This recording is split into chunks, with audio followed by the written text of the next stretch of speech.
Chamber of Commerce, and on behalf of the Stony Plain Chamber and the Spruce Grove Chamber of Commerce, we welcome you to the forum this evening. I'd like to start by stating that we honor the many First Nations, Métis, and Inuit whose footsteps have marked these lands for centuries. We acknowledge that the ancestral and traditional lands in which we gather are Treaty 6 territory, a traditional meeting ground for many Indigenous peoples, in particular our neighbors, Paul First Nation, Enoch Cree Nation, Alexis Nakota Sioux Nation, and Alexander Cree Nation, on whose territory we work, live, play, and on whose territory we stand. And with that, I would like to introduce Dave Groban, Chair of the Spruce Grove District Chamber of Commerce, who will introduce our moderator for this evening. Thank you. Thanks kindly, Kevin. It's nice to be here as a combined chamber, soon to be official combined chamber. I'd like to introduce Charlene Bell. Charlene is our moderator for the evening. Ms. Bell is a seasoned moderator and has acted in this capacity a number of times in past municipal, provincial, and federal forums for the Chambers of Commerce. Charlene is past president of the Spruce Grove District Chamber of Commerce and the co-owner of CD Computers with her husband John at Spruce Grove. Charlene currently sits on the Economic Development Advisory Committee of the City of Spruce Grove and has a lot of experience working with various community committees in the region. We consider ourselves very fortunate to have her moderate our public forum for this evening, and she'll go through the agenda and the rules of play here. But I would like to take the opportunity to thank all of these people for putting themselves on the line and standing up for whatever their personal beliefs are. The Chamber supports the entire political process, albeit in an apolitical type of way. So good on you for making the effort.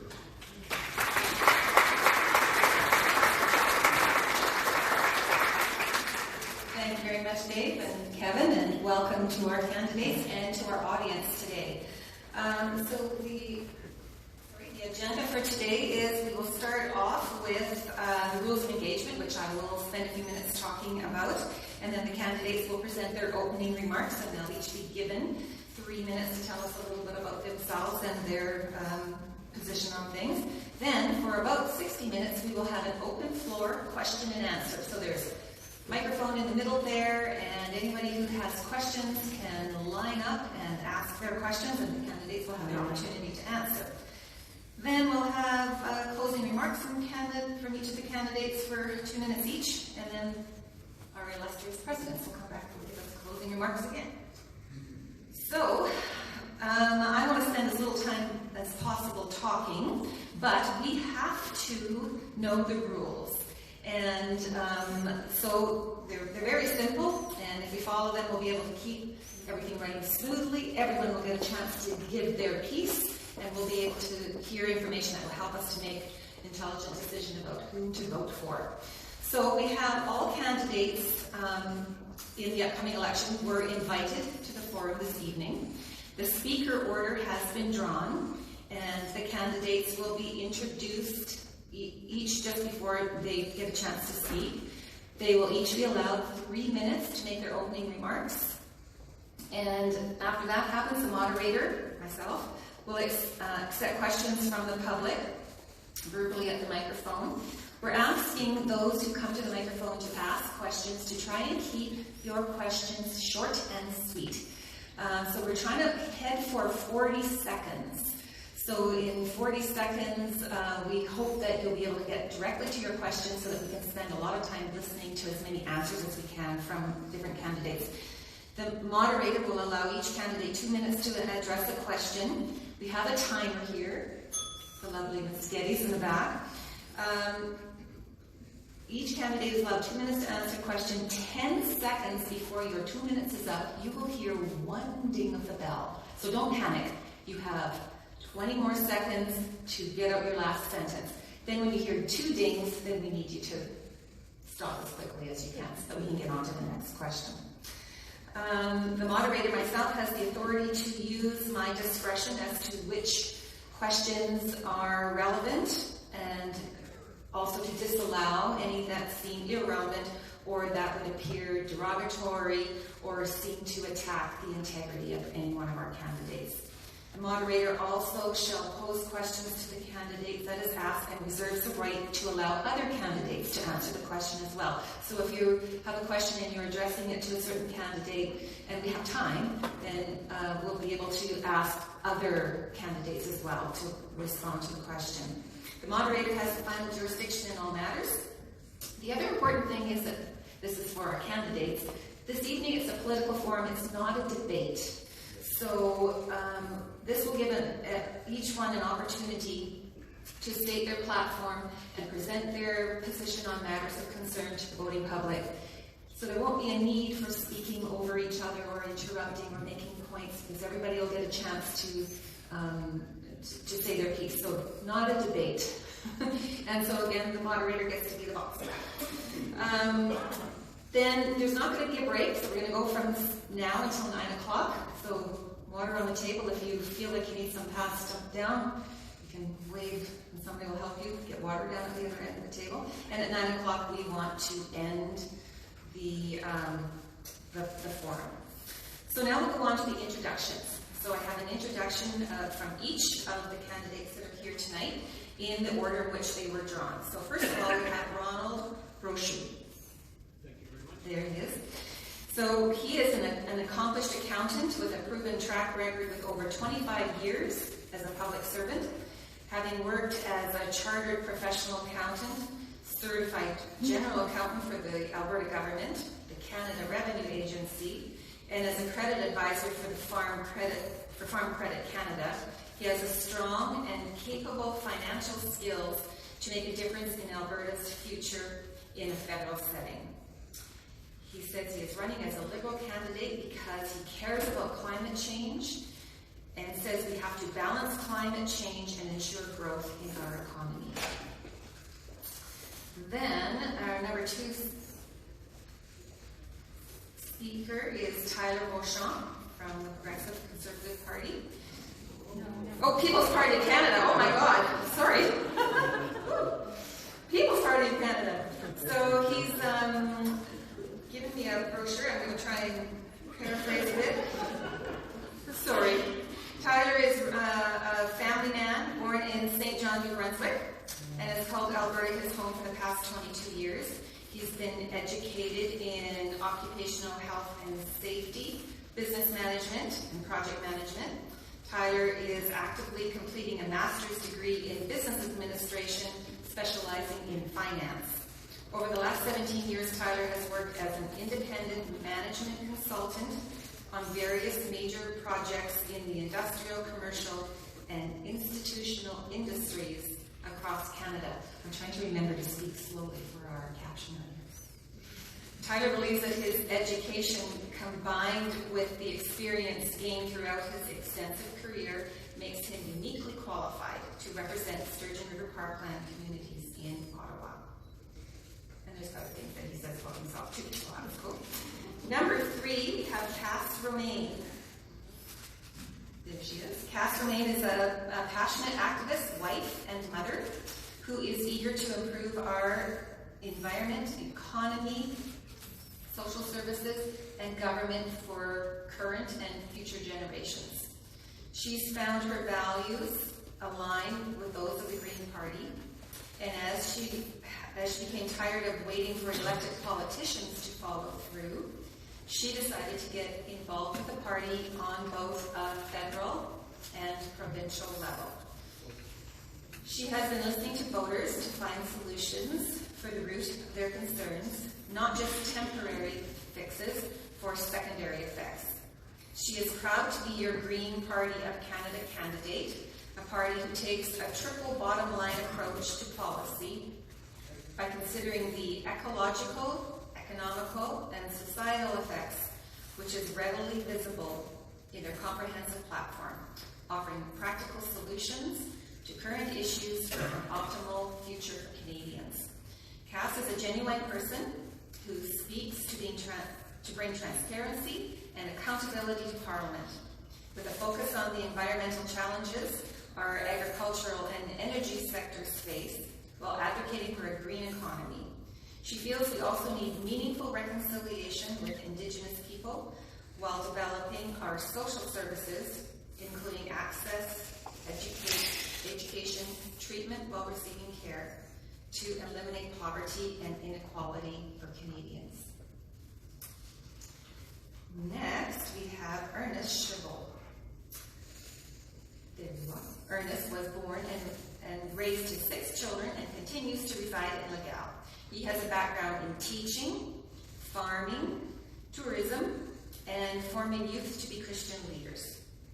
Ernest served as president of the French-Canadian Association of Alberta, the local Chamber of Commerce, and coordinated over 50 murals in Legal and Morinville. He worked with numerous Christian denominations as one of the founding directors of Kids Cottage, Children's Crisis Center. He spearheaded the formation of the John Paul II Bible School, leading their Christian formation program for 15 years. Ernest and his wife Loretta have worked in Haiti with Christian organizations to send goods and 150,000 meals to children there. Their ongoing ministry is helping people in Haiti. Right, and now we have Dane Lloyd. So Dane was elected Member of Parliament for the riding of Sturgeon River, Parkland. I'm never going to slow down. On October 23rd, 2017. He has served as Deputy Shadow Minister for Internal Trade and Tourism and serves on the Standing Committee for Industry, Science and Technology. Before being elected, Dane worked for the Honourable Ed Fast, Minister of International Trade. During this time, Canada completed the Canada-European Trade Agreement and Canada-South Korean trade agreements. Later, he worked under Member of Parliament Michael Cooper for St. Albert, Edmonton. Dane is also currently serving as an infantry officer in the Canadian Forces Primary Reserve. He holds the rank of lieutenant. Dane's family farms outside of Spruce Grove, and he is a proud resident of the town of Stony. Dane is married to Rochelle, and together they look forward to continuing to serve the people of Sturgeon River, Parkland. Wow, thank you. Very nice photos, indeed. All right, so now we come to the part of the agenda where each one of our candidates gets to tell us about themselves. So just a reminder. Sorry? There's microphones there, so make sure they're switched on. Yes, you can just do it. I think it'll be much easier. Otherwise, you've got to go down the stairs, over there, trade books over here. Oh my gosh, somebody will fall down the stairs in front of me. So yeah, I think it'd be good there.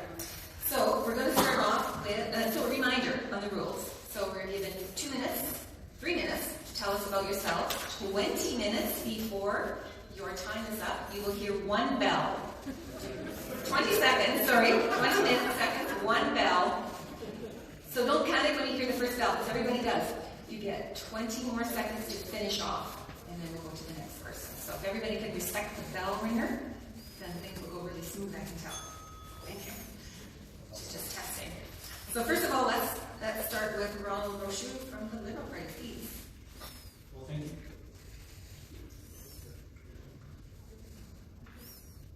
Nope, try it the other way. Hello. Thank you, Rose. First of all, I want to thank everybody for coming tonight. I was very happy that a lot of people showed up. I'm not only running as a Liberal candidate because of the climate change. We have to balance climate change with to ensure growth in our economy. We're working to get the TMX pipeline built across from Edmonton to BC, from Alberta to BC. And I think the safety features of the pipeline have been taken into account. The people involved, like there's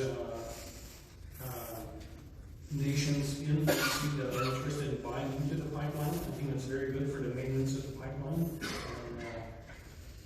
And, it generates revenue for each community. Furthermore, I want to give the middle class Canadians a tax break with fair taxes, invest to create jobs in Parkland, Sturgeon River, and better opportunities, and making post-secondary education for all the students in Alberta University, and make more affordable for all young Canadians, and provide Canadians with a more secure retirement. Now more than ever, we need a voice who will be a trusted advocate for Sturgeon River Parkland. I want to promote projects that will boost our economy while contributing to positive results on climate change. My family has deep roots in Alberta. I was born and raised in a farming community in northern Alberta. I have a passion and determination to make a real difference for all Canadians. My work ethics and determination will build a better future for families in Sturgeon River Parkland. Thank you very much. Thank you. All right, we didn't even hear one bell. That was awesome. So our second speaker is Tyler Beauchamp from the People's Party of Canada. Good evening, everybody. I'd like to take a moment to thank Treaty 6 and the Spruce Grove Stony Plain District Chamber of Commerce for hosting this event tonight. It allows us the opportunity to support our constitutional right of freedom of thought, belief, and expression. In the spirit of Thanksgiving, I'd like to tell you what I'm thankful for. I am thankful for our veterans and the Canadian forces. Without your sacrifice, we would not have the freedom of thought, belief, expression, or opinion. Thank you for your service. I'm sorry for the lack of respect you received from the government. If elected, I intend to work with the PPC to reinstate the disability pension as previously provided by the Pension Act. That was taken from you in 2006 by the Conservative government. I will also work towards getting your health care back that was recently taken away from you from the Liberal government. I'm also thankful for our farmers. Without you, we would not have food on our tables. I'm sorry that you have had to suffer as a result of poor decisions in Ottawa, which resulted in Canadian product being banned in China. This has affected many Canadian farmers.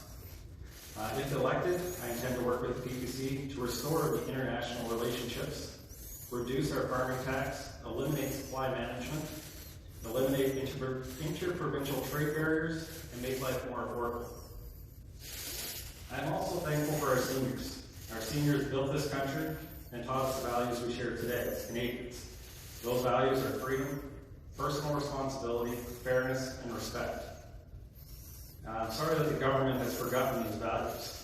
If elected, I will work with the PPC to reduce the cost of living, reduce the income taxes, eliminate the carbon tax, and once we balance the budget in 2 years, I'll work with our party to actually increase the Canada pension. I'm also thankful for the men and women in the oil and gas sector. Your hard work has allowed this country to have an economy that can provide for us Canadians. I am sorry that our government has lost touch with this reality and has halted the advancement of our industry by delaying the Trans Mountain Pipeline, by implementing tanker bans at Tidewater and cancelling pipeline projects to the east coast of Canada. If elected, I will work with the PPC to force the construction of pipelines coast to coast using 9210 of our Constitution. Finally, I'm thankful to my volunteers and supporters. I know some of you are out in the crowd right now. Without your dedication and prayers, this campaign would not have been possible. So my name is Tyler Beauchamp. I'm Christian. I'm a family man. I'm pro-life. I have integrity. I believe in Canadian values, and I love Alberta oil and gas. And it would be an honor to serve the people of this community.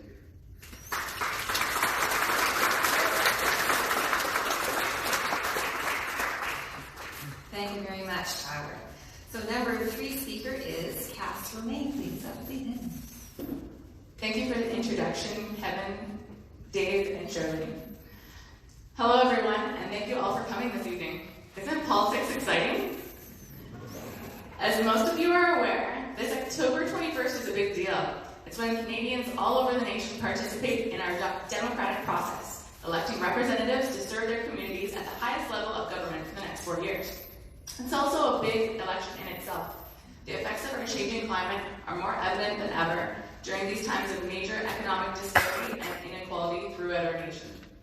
We need a stronger voice for our environment, for those Canadians who feel underrepresented and excluded, and for those who want an improved system of governance. What we need is more Green representation in Parliament, encouraging our governments to take action while holding them accountable. I'm Cass Romaine, your local Green Party of Canada candidate, and I'm campaigning because I'm very concerned for my daughter and for future generations. I got involved in politics because I realized politicians have the real power to make positive change in this nation.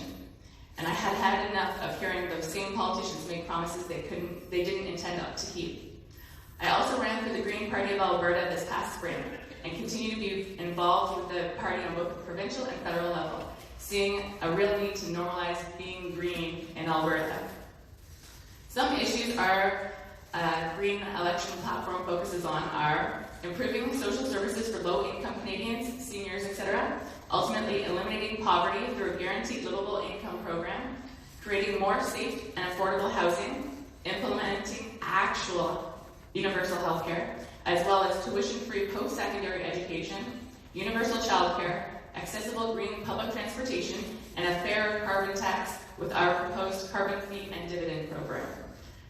Advocating a rapid, sustainable energy transition, creating a ton of new and easily transferable jobs, while rehabilitating our environment, as without it, there is no economy. Supporting electoral reform, promoting a fair democracy which prides itself in integrity, transparency, and accountability. Supporting our farmers, who have not only been struggling financially, but also with the effects of our changing climate, which will in turn help ensure our domestic food security in the future. Ensuring real equality and inclusion for all Canadians, and of course, taking action towards meaningful reconciliation with Indigenous people by recognizing treaties and land claims, encouraging self-determination, and legislation that supports UNDRIP and the 94 calls to action recommended by the TRC. I am very optimistic that with more green representation in Ottawa, our government can make positive change, progressing our society and reestablishing strong communities, guaranteeing a viable future for our children and providing for all Canadians, making our vision for a better tomorrow a reality.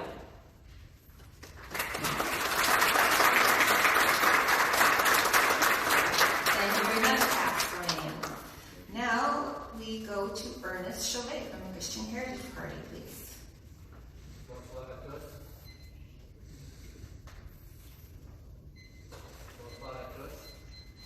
Still didn't work. Just thank you all for coming and for the Chamber of Commerce organizing this, and also for the fellow candidates who are here this evening. I've chosen not to go into specific details of our platform. I feel we'll have a chance to do that amongst your questions. But there's one area where the CHP differs from the other parties. We are the only official pro-life party, but our concern here is also other members are pro-life, but as a party and official position. But I don't talk too much about the pro-life question. I want to talk about the effect of abortion on women. Choice should be informed choice. And part of the effects that women have following abortion is an increase in chance for the possibility of breast cancer, increase in premature births, increase in depression. Not right away, it usually happens later on, especially if they have children of their own, and very often a negative effect in sexual intimacy. In many ways, the women are also the victim. If they're not provided information of what happens through the abortion, how it affects them in later life, they're not equipped to do that proper choice. Often they will turn to their boyfriends, to their parents, or to their friends for advice. And you can decide the percentage, but most of the time it's the man's advantage to have the abortion this week, not caught up with child support. And the parents and friends may not be fully informed about the consequences it will have on their friend or their daughter. Later on, she doesn't kind of regret and the kind of second thoughts. She becomes alone to deal with that challenge. Because in Canada, when there is no law, that implies that there'd be no negative effects. Anything that there's restrictions and effect on our people, the government clearly presents that. They don't do that in the case of the impact of abortion on women. So they're alone, they have nowhere to turn to, and becomes themselves to carry that full burden. It is our hope that the CHP wants that addressed. At least if there'd be integrity, there would be informed choice. The abortion clinics don't get paid to get women to change their minds. They get paid for the abortions. Governments, and it happens in Germany. Germany has an excellent system on that, where the woman is properly informed of all the consequences, and afterwards she has a chance to refair, come back and follow through should you want to proceed. But at least becomes an informed choice, knowing the support system the country has for them. So that is the other issues we'll talk about a bit later, but that's one thing that we differentiate from others, and it needs to be discussed. It needs to be discussed. Thank you. Thank you very much. All right, our last speaker is Mr. Dane Lloyd, please.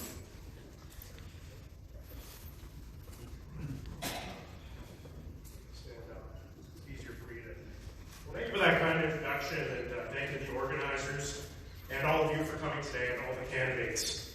You know, it's a tremendous privilege for me to stand here before you today, representing the people of Sturgeon River Parkland as your member of parliament, and it has been the highest honor of my life. My family has farmed outside of Spruce Grove for generations, and I was raised in this area. And I have known for my entire life that I was called to serve. I have served senior ministers in the Canadian government. I'm serving my country as an infantry officer in the Canadian Forces, and I serve the people of my riding as their member of parliament. And I want to continue this record of service and get results for the people, whether that be through passing my private member's bill, McCann's Law, which will deny parole to killers who refuse to reveal the location of their victims' remains, or by advocating for critical infrastructure and by fighting to bring good jobs back to our region. In just under a week, Canadians, and you all, will have to decide what kind of government we want for this country. And for the past 2 months, my team and I has knocked on thousands of doors, we have made thousands of phone calls, and we have visited communities across this great riding. And the overwhelming consensus I hear from the people is that they want a government that will bring jobs back to our communities.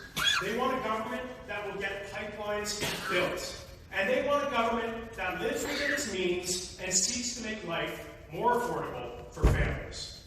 Now, my Conservative colleagues and I have been fighting hard to get these pipelines built.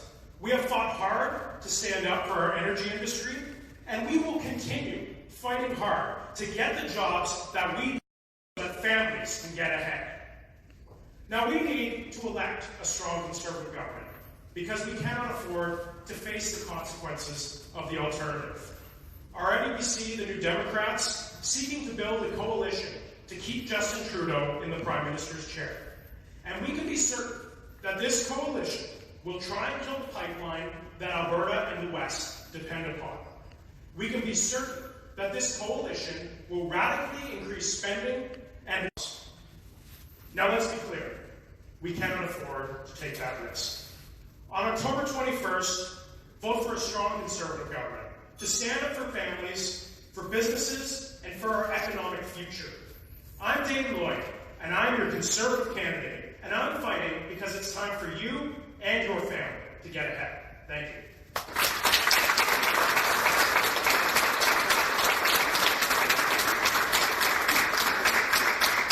Thank you very much to all the candidates, and thank you for respecting the time so well. That worked out perfectly. Now we come to the part of the program where questions and answers are entertained from the audience. So, those of you who have questions, I'm hoping will slowly filter over to the microphone right now to be ready to ask questions of our candidates.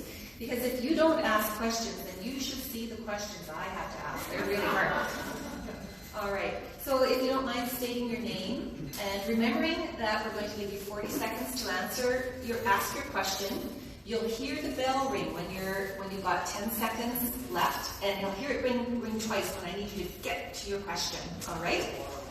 There you go. And then you may choose who you would like to ask your question, and we'll go from there. So we're looking forward to an orderly, lovely session of question and answer. So please go ahead. Also, just pony right up to that mic. That was a trick. We didn't turn your mic on. Oh, yeah, my name is Cliff Smith. I've lived in this area all my life. I don't have a policy or a question for you folks when it comes to this. I have more of a philosophy. I am very, very nervous of the censorship we're We've had in this election year, we've had reporters hauled out of the different debates. We've had reporters have to go actually to the court, federal court, to get permission to cover a debate. We're getting deplatformed, they call it, all over the place. We're not allowed to say what we feel. We're so politically correct that I feel that we're a little bit overboard. So I would like to have whoever wants to speak to this is your opinion on the free speech and free press. All right, thank you very much. So, just in the interest of maintaining order, I'm going to pick who gets to speak. So why don't we just follow the speaking order to start with on answering that question. And I see we have lots of questions today, so how about if we pick 2 people? So, Mr. Brochu, what do you think about on the question of censorship? Microphones are so tricky. I agree. Oh, sorry. Yeah, I agree there should be no censorship. I think people have a right to know what's going on. One of the things I find appalling is Mr. Scheer bringing out his platform after all the debates were done and brings it on a Friday afternoon before the Thanksgiving weekend and has plans to cut $53 billion in the budget, $14 billion on hidden cuts.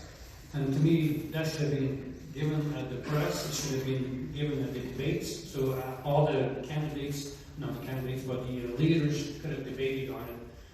And to me, that's not transparency, and there should be transparency, including with the newspapers. That was a great answer, Joe. I didn't have that. Okay, so I'm going to then go to Mr. Tyler Beauchamp, please. Is this thing working? Yep. Now, freedom of expression. The People's Party believe wholeheartedly in freedom of expression. We believe in the Charter of Rights and Freedoms, and we will repeal any bill that opposes our rights. I know our plan is actually to remove $1 billion in funding to CBC because we believe the government should be separated from you guys all know, being that I'm with the People's Party, we're the most controversial party. We're being silenced by the media every day. You've seen the polls. We're polling at 1% and have been polling at 1% for an entire year. Last I checked, there's a lot of people in this room right now that can support our platform. I believe across this country right now, where I think the popular vote, we're sitting at about 70%, but the media refuses to allow that to air. So, I'm hoping that answers your question. There's a lot of things we can do, but I do know one thing that's on our platform is restricting the definition of hate speech in the criminal code, ensuring Canadians can exercise their freedom of conscience to its fullest extent, and how it's intended under the Charter of Rights and Freedoms. Thank you. Cass, would you like to address that? And then we'll on to the next question. I would like to hear all 5. We probably don't have time, I'm sorry.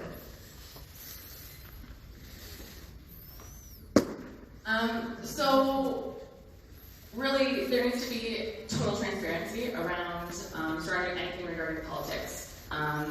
As representatives who are representing you, you need to know everything about us. We need to be honest with you so we can serve you accordingly. The press needs to convey honest messages to the public. I think that what's happening now with the censorship, it needs to be relaxed a little bit because it's blocking actual information from getting through to the public. Okay, thank you very much. Okay, we'll go to the next question if we could please. Tell us your name and you have your time to ask your question. Resident of Alberta for about 57 years, resident of this constituency for about 20, retired employee for Alberta Department of Education. I would like to spend all of these fine people with a lot of love, and so I'm just wondering what's happened to the whole issue of electoral reform. If I didn't choose to vote the candidate most likely to get elected, my hope is the county too much. It was a big issue, and it was promised by the Liberal government, if I recall correctly, at the last election, that they would take the issue of electoral reform seriously and try to produce some changes. I haven't seen anything happen. I'd like to know what these candidates think about pushing forward. Okay, so you're giving it to me to choose whom you'd like to answer? Okay.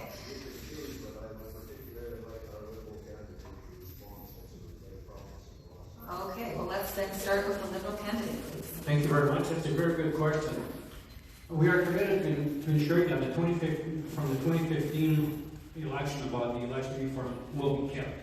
We the Liberals, will convene an all-party parliamentary committee to review a wide variety of reforms, such as ranked ballots, proportional representation, mandatory voting, and online voting. It has to be an all-party discussion on that. The committee will deliver its recommendations to Parkland within 18 months of forming government.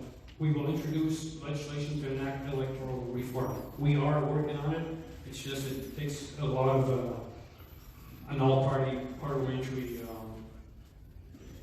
inform. 4 years. Thank you. Okay, Mr. Ernest Chabot from Christian Heritage on electoral reform, please. I think it's on, is it? Yes, Just a small correction there. Chauvet. Chauvet. Chabot is a horse. Chauvet. There goes I flunked French, yeah, sorry. Yes, we definitely were in favor of electrical reform. It's one of our pillars, so to speak. I think, first of all, we need to stop giving taxpayers money to political parties, because after the election, people with so many votes at a certain threshold, they get paid for every vote they get. We need to ensure that all candidates and all parties are included in debates, and the media treats parties evenly. And we have to review our first past the post, the electrical system, and hold a referendum to allow voters to change the system. The change should be done through a referendum where people choose which electrical system they want to use. Thank you. And Mr. White on electoral reform? Yeah. Is this on? Yes. Well, I just want to say, Ron, you and your party had 4 years in the majority to do something about electoral reform, and you chose not to move forward. And you did that, your party did that because they knew they wouldn't get the result that they wanted, and they refused to give Canadians the referendum that they asked for so that they could have a clear choice on their system. And we should not have a unilateral government decision on electoral reform because it's too important, and we can't allow any one party to dictate the process. So Canadians absolutely deserve a referendum on this issue, and I support that. Now, to answer Cliff's question, because I didn't get the opportunity, Candace Malcolm, who brought the case forward, the legal case, and Andrew Watt are personal friends of mine. And I just think it's atrocious how they've been treated throughout this campaign, and they have an absolute right to attend all of these events and ask questions as journalists, and I support that. So, and that's all I've got to say. Thank you. All right, so we will ask the next audience member to step up to the mic. Can you reach that? Kevin, oh, she did. She's going to stand on her toes. Hello? Okay. Stand on your toes. My name is Mary Lynn Sage, and I'm born and raised in Alberta. How can your party make mental health a greater priority for all Canadians? Thank you. And are you letting me choose whom to ask? Oh, right. Then we'll start back with Mr. Ronald Rochelle from the Liberal Party on mental health. I do agree. Mental health is a big issue, a big concern for the Liberals, and a big concern for all Canadians. Mental health starts at any time, and it affects the young people as well as the older people. I think we have to make it a priority, one of the priorities for the health, for the benefit of the country, and there's too many mental health situations where the young children go to opioids and all because they're not feeling good about themselves. To me, we got to give the confidence in the children, confidence in the adults, and confidence in the seniors that they will be well taken care of at whatever stage of their life. Thank you. Thank you. And Tyler Beauchamp from the People's Party of Canada. Thank you. Healthcare. So mental health falls under healthcare. Now that is exclusively a provincial jurisdiction. I know that's not the answer everybody wants, but our party believes in transferring the GST, which is equivalent to $40 billion annually, to the provinces and allowing the provinces to be accountable for their own healthcare system. So in this case, it would be Mr. Jason Kenney that would be responsible for working towards mental health in this province. You know, I have absolutely no problem standing up to our provincial government and ensuring that they're following through with what they say. But again, this is a provincial matter. Thank you. And how about Kathleen?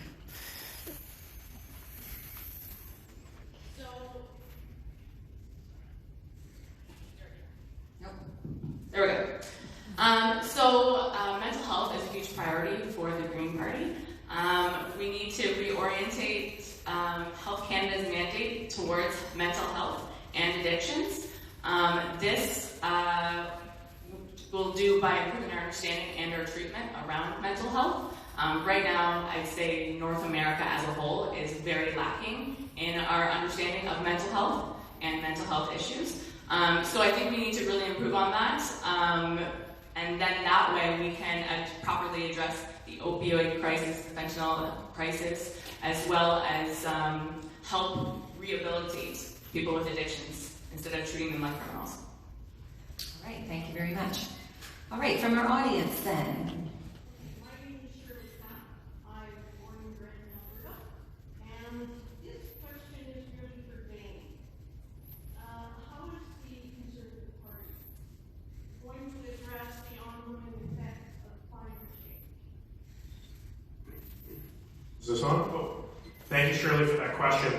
I've got to say, I'm extremely proud of representing this riding because in Sturgeon River Parkland, we are leading the way in terms of technological solutions to greenhouse gas emissions. The Redwater Refinery, which is located just outside of Redwater on the far eastern edge of this riding, is a carbon capture. Its carbon capture is built throughout the entire refinery. The nutrient fertilizer plant next door is also built into the carbon capture. There is a pipeline being built in this country. Unfortunately, it's not an oil pipeline, but it's a carbon dioxide pipeline. And it's pumping carbon dioxide from these refineries and fertilizer plants with the opportunity to plug more in, and it's pumping this carbon dioxide deep, deep underground. Now, we have coal plants in this riding, and the government is unilaterally shutting them down. I thought they should have given these plants the opportunity to come up with a greenhouse gas emission reduction target, because we've lost thousands of jobs in this community, and it's unfair. And we need to stand up to get a fair transition for people in our community, and I will hold the government, whichever government, a Conservative government or a Liberal government, to ensure that this riding gets its fair share of the funding for shutting down those coal plants. And I also have to say our Conservative plan is because we need to embrace technology, and technology will help reduce greenhouse gas emissions. And Mr. Moore from the Christian Heritage on climate change. It's still on? We share lots of perspective that Dane presented. On adding to what he presented is the aspect that I think in Alberta we're on the edge of refining our oil at a lower cost and reducing the use of water and CO2 emissions. Now, we have to continue that research into the industry, the oil industry, to find out how that can be done and encourage all kind of development in that area. I think the CO2 being reused is excellent. It shows seriousness on our part, and that has to be continued. Not to take away that adding refineries can be done here to transfer those CO2 to be transferred to for plastics and other usable things that our country needs. Either we produce it here or we got to import from elsewhere.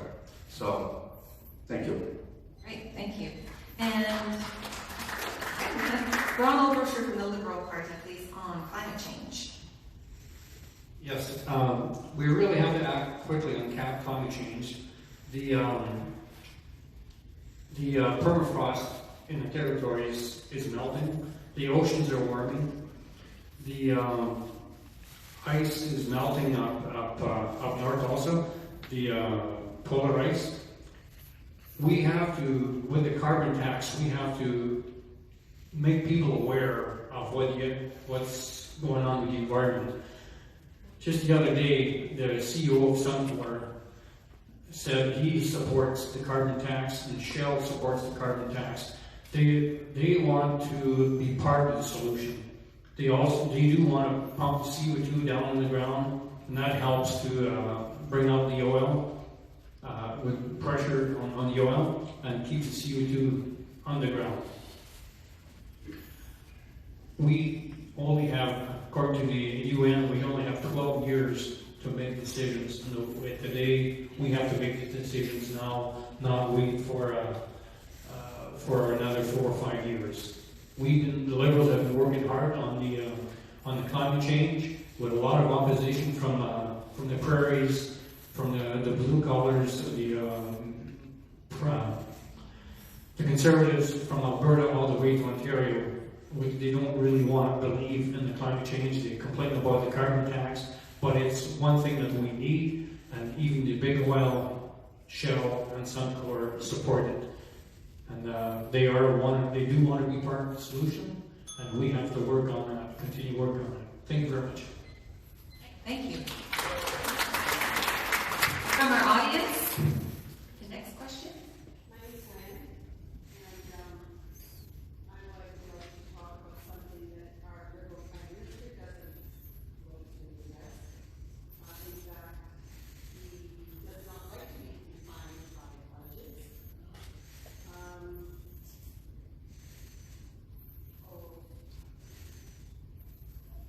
I have heard Maxime Bernier say that he is going to balance the budget in 2 years. I have also heard Andrew Scheer say that he's going to balance the budget in 5 years. Am I mistaken that his term will only be 4 years? And does that mean he's not even actually going to attempt to balance the budget in his 4-year term? And would you like to address that too? All right, Mr. Lloyd, please. Look, I have to say, I've actually listened to what the PBC's been talking about, and they're talking about balancing the budget in 2 years, but they're also talking about increasing spending in all these other places. They are talking about some cuts, and it's easy to say that, but it's a lot harder to actually put that into practice. With our 5-year mandate on this issue, we give Canada a lot of flexibility. And if you look at the bond rates now, like what it costs to borrow money in this country is 1.8% interest. If you could get a 1.8% interest loan on a mortgage, I think everyone in this room would be taking that right now. And so by doing it over 5 years, we are doing what is economically responsible for this country. We're going to bring this country's deficit under control. We're going to balance the budget, and we're going to start paying down the debt. Sure, as a matter of fact, he's next on my list. Oh, this is a fun topic. Yes, we are actually the only party that is committed to balancing the budget in 2 years. How we will do that? We will get rid of corporate welfare. That's $5 to $10 billion a year. We will get rid of foreign development aid, which is another $5 billion. We will stop funding CBC for $1 billion. We will eliminate equalization payments, which is $22 billion. We give a lot of money all over the place. It's actually really, really easy to balance our budget. And I know that there's some members of the Conservative Party that will also admit that while Maxime Bernier was a part of the Conservative Party, he was the only person to actually balance the budget. In 2015, when they balanced, Max did it. And go ask Mike Lake out in Edmonton, Wetaskiwin. He will openly admit that he did just last weekend at his forum. All right, thank you. And Cass, remain on the budget, please.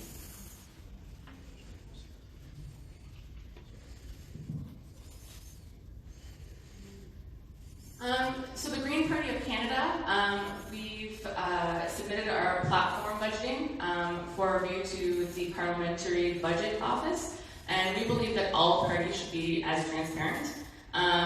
We've talked about 4 years to budget our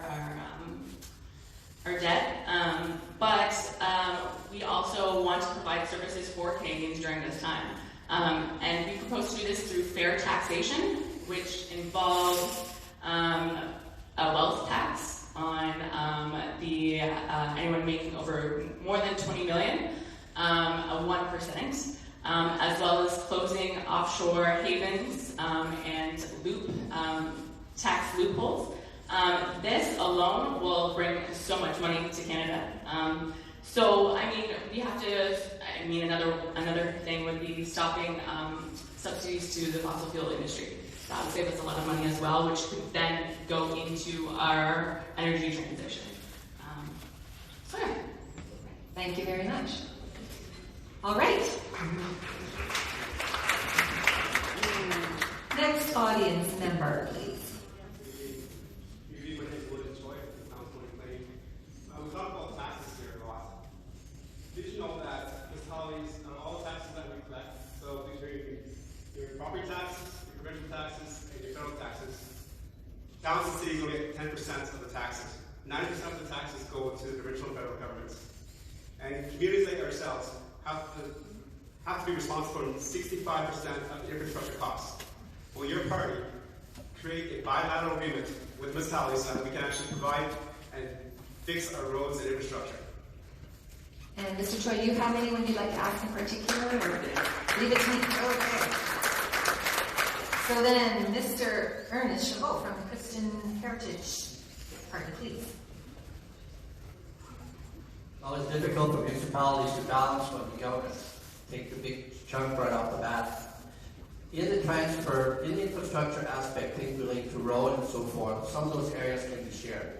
And that's an area where the federal government and provincial governments can reduce the load onto the municipalities.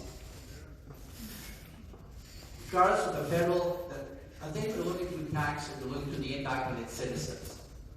And if the impact of taxes is reduced to ordinary citizens, it will also reduce the citizens of any municipality. In other words, by removing the carbon tax, that's a lower cost both for individuals and the municipalities. By just addressing the debt and the interest on the debt and that pressure, that reduces pressure on the municipalities. And of course, as you do this, because infrastructure is something you invest now to benefit in the future, because often you can do it now, investment in infrastructure has to continue, and that transfers to the municipalities. Need to continue to make it easier for them and to the citizens. Thank you. Can we go then to Mr. Lloyd, please? Yes, thank you, Mayor Choi, for that great question. I have to say I'm very proud of the Conservative record on this, because in 2006, when Stephen Harper was Prime Minister, we mandated that the gas tax money, which is collected by the federal government, that it had to go to the municipalities, and that is a steady annual funding that municipalities can count on. That the federal government will be sending. But, and another thing is that we partner on infrastructure. I'm committed to fighting for our region. We are one of the most economically productive regions of this country, and we don't get our fair share in terms of infrastructure funding, and that needs to change. And thirdly, I know anyone here, you've been putting out your blue bags lately, and you get a sticker on them, and they say it's not recycled well enough, and you get it sent back, and it's so frustrating. And one of the reasons that is because we don't have a harmonized recycling regime across this country. Extended producer responsibility will force the companies to invest to make sure that plastics get recycled. And this will take a serious financial load off our municipalities, because we know that municipalities are having trouble paying for waste recycling and plastics recycling. And our Conservative plan will harmonize recycling across the country to ensure that we have an effective system to recycle plastics. And then save municipalities the money from what they're spending. Thank you very much. And lastly, Ronald Groshuk from the Liberal Party, please. On municipal funding. I agree. Yes, the Liberals have invested millions of dollars in Alberta, across the country also, on infrastructure, roads, and the train systems in Calgary and Hamilton. And I do agree, we also have to have the infrastructures in the municipalities and the cities and municipalities and towns. Because we need to keep the people in the towns. I mean, in order to keep people in the towns, we have to have infrastructure for them, if it's hospitals or arenas or whatever that would be beneficial for the municipality. My concern is all the cuts over $18 billion in infrastructure cuts and projects canceled communities all across the country by the proposed platform of the PC government. I am $7.5 billion in cuts and junk rate. To me, that is going backwards. We got to keep money in the infrastructure, because the last 10 years of the Harper government, they have cut infrastructure, buildings, and construction. And to me, we're just fixing now. That's what the Liberals are working on now. All right, thank you.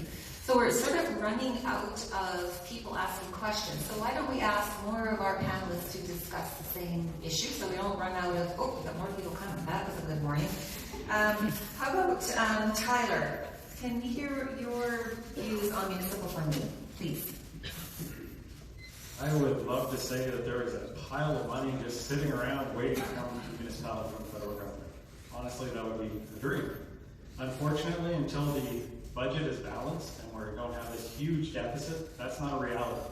Unless we want to be paying absurd taxes and putting that on our children and our children's children and so on and so forth, first we need to balance the budget, then we can look at other programs. I fully support programs like getting cars off the road by building public transit between here and Edmonton, or public transit around from Edmonton to Calgary. There's lots of things we can do, but first we have to balance the budget. And then, of course, the only other way to increase municipal funding is more jobs. Let's build a pipeline. Let's build new facilities. Let's get more people out to the rural communities to actually pay more taxes and help out. That would be probably my recommendation. All right, thank you. And Cass, how about you on municipal funding? So, as someone who ran previously in the provincial election, this was definitely an issue that was evident. And I know that we did have MSI funding that was due to expire and never renegotiated for municipalities that aren't Edmonton or Calgary. And this is going to be a huge issue because this is going to catch up to us sooner than later. So that is why the Greens propose forming a government of Canadian government, a council of Canadian governments, excuse me. And it's going to be made up with members of the federal government, provincial governments, municipal governments, territorial governments, Indigenous governments. And they are going to decide on what's priority and how proper governance should operate between the different levels of government. The other thing that the Green Party would like to do is create a municipal fund with federal transfers and ensure doubling of funding, just to ensure predictable and reliable funding to municipalities. We'd also like to allocate 1% of GST for housing and other municipal infrastructure. We also plan to really put a lot of money into our housing across the nation to provide safe and affordable housing for all Canadians. Great, thank you very much. All right.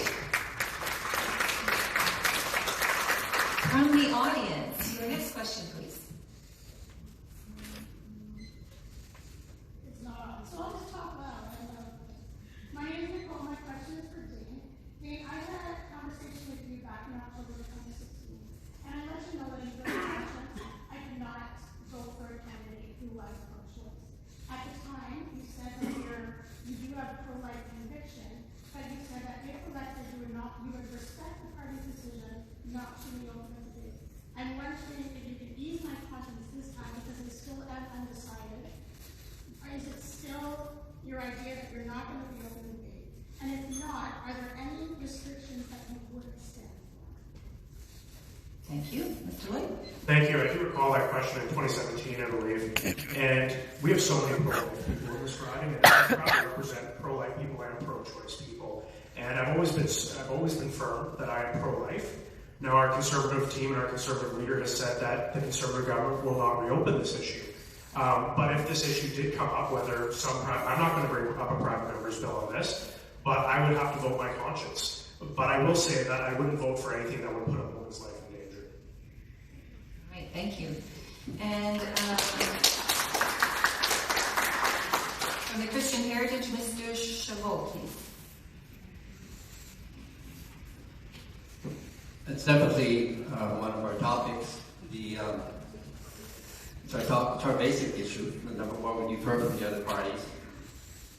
There's a pro-life question and the impact of abortion on women. Right now, as it stands, women are not informed. The sources of my statement is from research, but also from women who told me directly themselves that when they had their abortion, they were not informed. There's a double injustice that's taking place. The fact that none of the parties are even willing to bring forth the element of consent, or not consent, but the informed choice is sad. And you never hear the discussion in that aspect.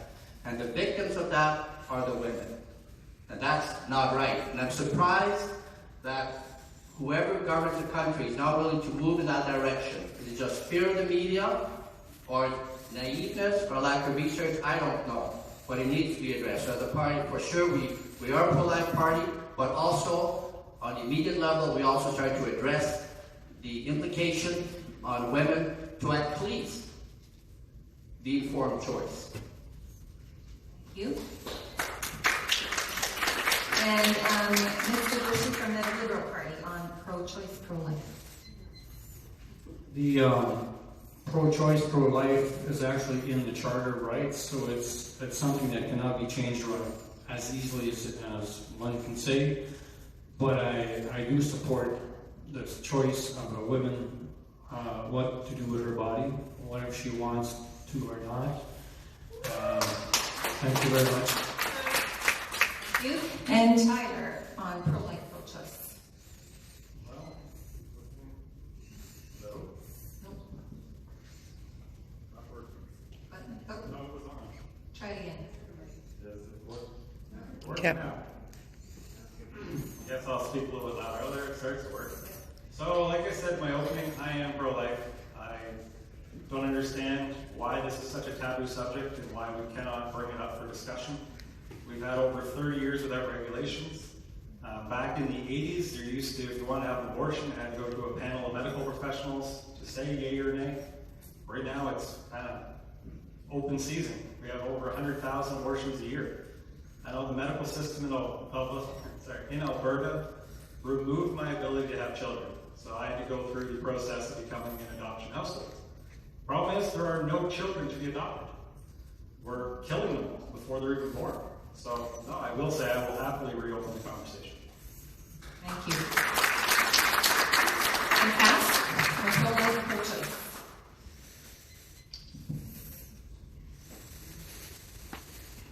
First of all, I'd like to say that I'm personally pro-choice, and I believe we need better sexual education in our school system, as well as better access to contraceptives, just better education in general. We at the Green Party want to see improved access to all health services, including abortion services, and there are currently restrictions around abortion.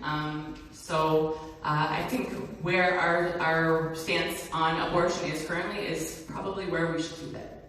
All right, thank you. So, next question from the audience, please.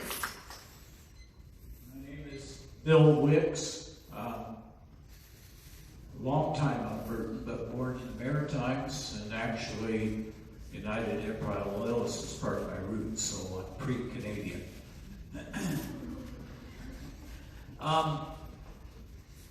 I would like a comment upon how a leader of a party should treat a minister of justice when it comes to interfering with the law. All right, thank you.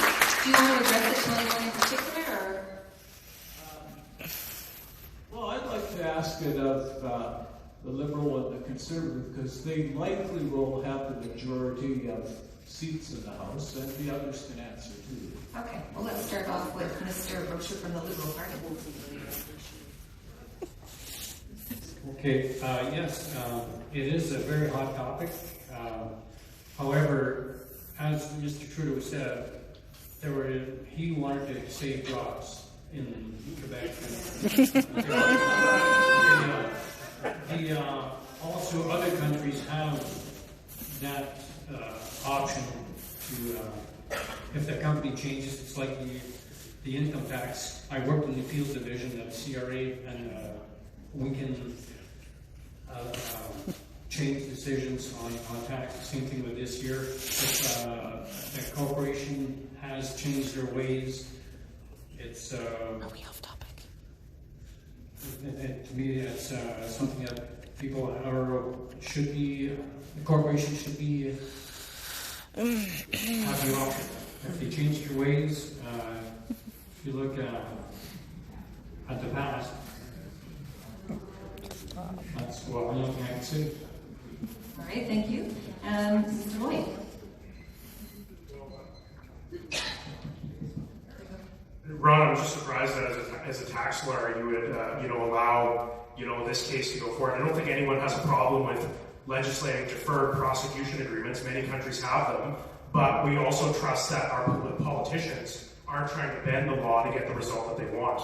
We live in a country that is ruled by the rule of law, not by the rule of politicians and their whims. And a Conservative government will launch a judicial inquiry into the SNC Lavalin scandal.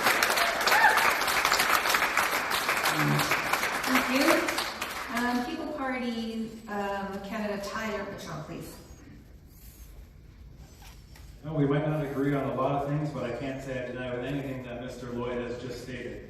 Our government absolutely needs to be accountable for their actions, just like any other Canadian. So, yeah, I say throw them up, lock them up, throw away the key for that type of corruption.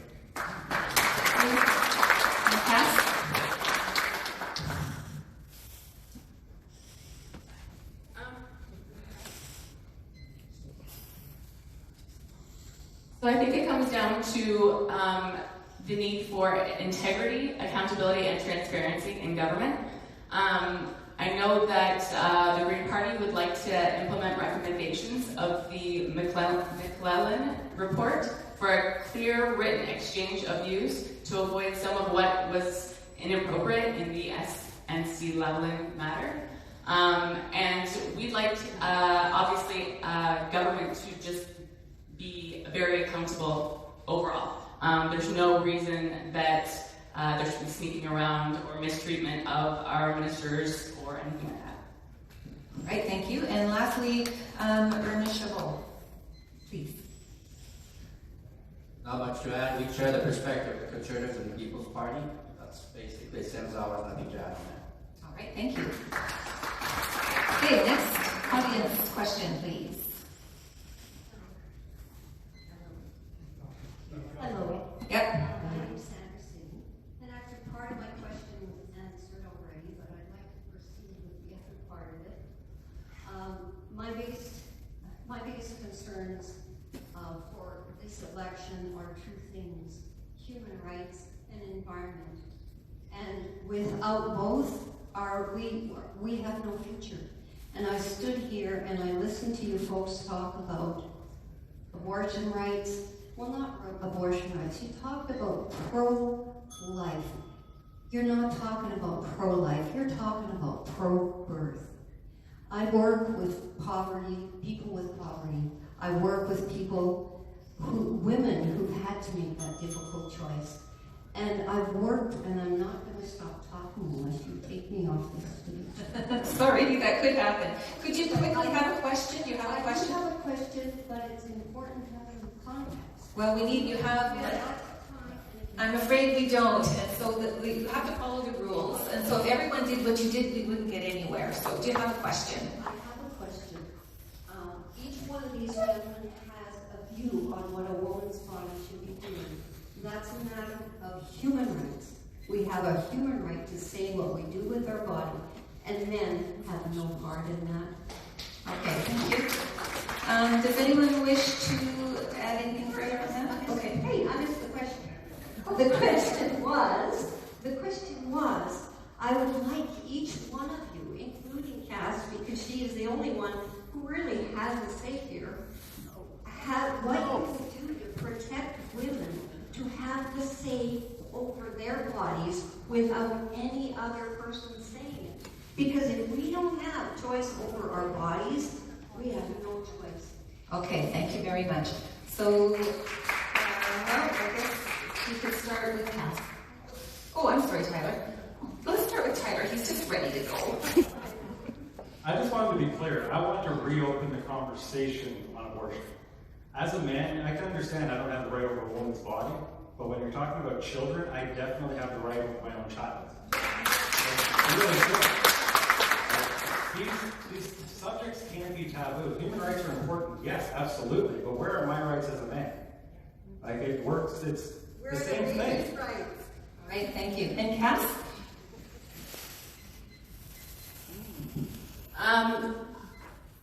I definitely think that we need to reduce any kind of restrictions around telling, educating what they can do or what they can't do with their own body.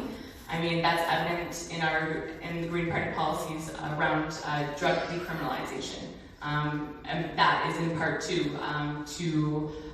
deal with, again, addiction and as a mental health concern.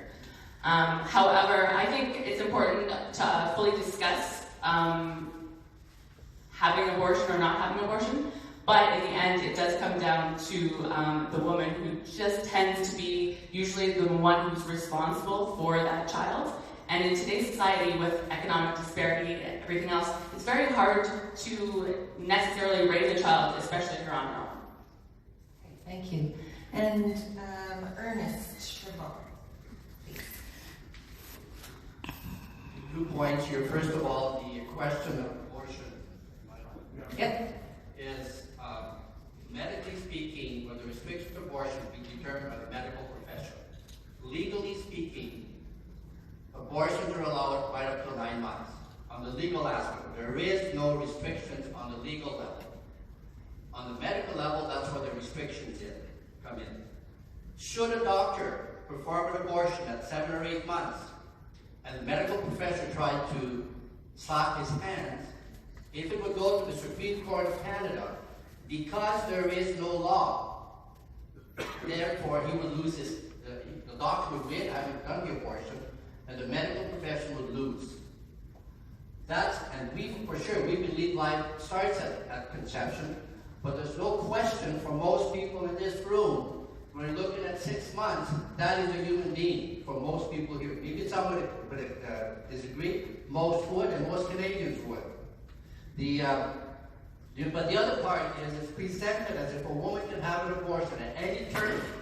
It'll have no effect on her. I view the women as also being victims. Though I am pro-life, I'm very sympathetic to the challenges that women face. I've been through a whole bunch of young adults for 15 years working with young adults.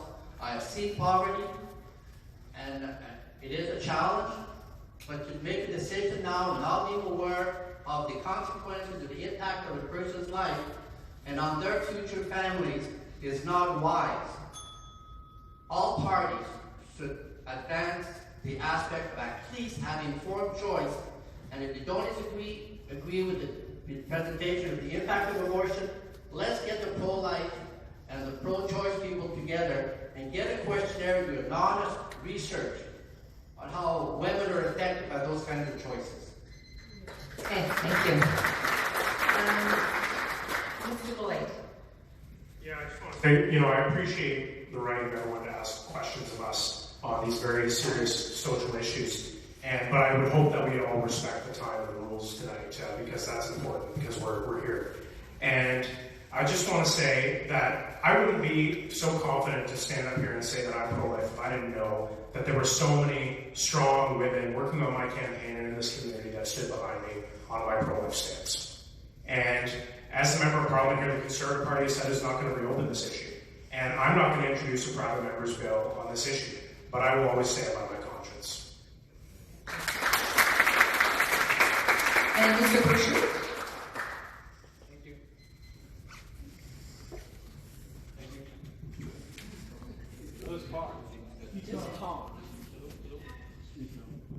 There. It warms up after a while. Well, that was a very good question. Like I say, it's in the charter rights for a woman to do what she decides with her body. It's her decision. And I do agree with Mr. Choubet as far as that's one big decision a woman has to make in whatever the circumstances is of the pregnancy. And I do certainly agree that counseling, pro or not to get an abortion, it is very important. That's I kind of put it like in a mental, like it affects a person mentally, and I fully support the woman making a choice that she wants, but also I fully support it with counseling. It's a choice that a woman has the right. It's not a man that can tell what a woman can do with her body. However, if that's the choice to get an abortion, maybe counseling would be good, but I agree with the lady that just came up. She works with people who have, or young women who have abortions, and I definitely would not want your job. It'd be a tough job. It is a charter, but also it does affect the person, the young women and older women. Thank you. Right, thank you. So from the audience, next question, please.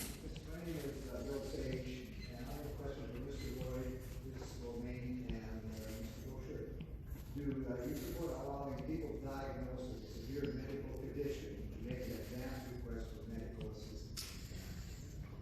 All right, thank you. Let's start off with Mr. Lloyd. Assisted dying.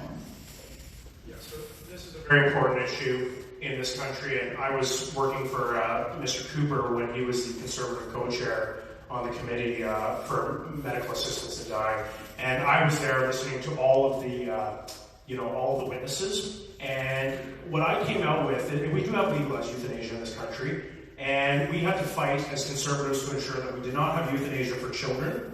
I mean, the Liberals at the committee were pushing for euthanasia for children, and it was only the Conservatives that stood to say, no children should be euthanized in this country. And also to ensure that people that with solely mental health conditions could not be euthanized. And I'm very pro-life, and I don't believe in euthanasia, but in terms of advanced medical directives, we received a lot of witness input from the Alzheimer's Society and dementia groups. And I'm very concerned that if somebody writes an advanced directive and then gets dementia and Alzheimer's, and then that advanced directive is used to euthanize that person, to kill that person, at the time that they're getting euthanized, they might not even know what's happening to them because of their dementia and their Alzheimer's. And the Supreme Court of Canada says that you need to consent to an assisted death up until the moment that you were given that assisted death. And people with dementia and people with Alzheimer's cannot consent. And so I would not support, unfortunately, I would not support advanced directives for euthanasia. Thank you, Mr. Lloyd. Ronald Busher from the Liberal Party, please. This definitely is a delicate issue, but I do support the choice, as long as you make a choice where you're mentally capable of making a choice. Because down the road, that's like power of attorney. We're doing that with our in-laws. We have to get power of attorney because they can't make a decision anymore. To me, that's just on finances. To me, a person who decides that, if they get advanced stages of Alzheimer's, that's not quality of life. I got a brother-in-law who's fully Alzheimer's. They have not made the choice to end a life. That's their choice. I got a father-in-law who's also in the pre-stages of dementia. We got the power of attorney but they have not made the choice to die. But if a person does make a choice, there is no quality of life. If you're internal cancer, extreme cases of dementia that you made the decision when you were younger that if you get to that stage that you do want assisted dying, to me, that is their choice. I agree that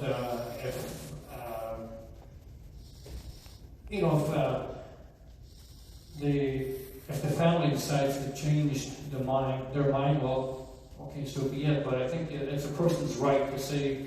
It's like a lady up in during the debate. She has ALS, I think it was, and she was in a wheelchair and in the process of dying. And she asked for the support of assisted dying, and I mean that's her choice. To me, it's like pro-choice. If you make a decision, then you should be able to carry on with it when you have no more quality of life. To me, we're all getting up there in age, and to me, we have to be careful, but we also have to make a decision. Thank you very much. Thank you. And Cass, assisted dying, please.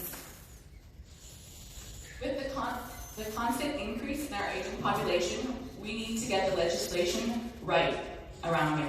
And it currently fails a large portion of people that it was intended for, people with capacity-limiting illnesses. The Green Party of Canada wants to amend the medical assistance in dying legislation to ensure that everyone has the choice of dying with dignity. This includes allowing advance directives and guaranteeing the right to draw up a living will that gives individuals the power to limit or refuse medical intervention and treatment. Thank you very much. And we'll go to Tyler, please, on assisted dying. The People's Party actually doesn't have this as part of their platform, but we do have the ability to present any bill that we want as a member of this party. Assisted living, I know myself, I've already told my wife very clearly, I ride a motorcycle. If I was to crash my motorcycle and be paralyzed from the neck down, I don't want to be here. So I would definitely support that decision. We do need regulation and a process to follow. Maybe it's a video recording, maybe get the legal teams involved. There is a way we can build a process that works. Great, thank you. And Ernest from the Christian Heritage. Simple terms, we support life from conception to natural death. So I think that speaks for itself. All right, thank you. All right, from the audience, next question, please.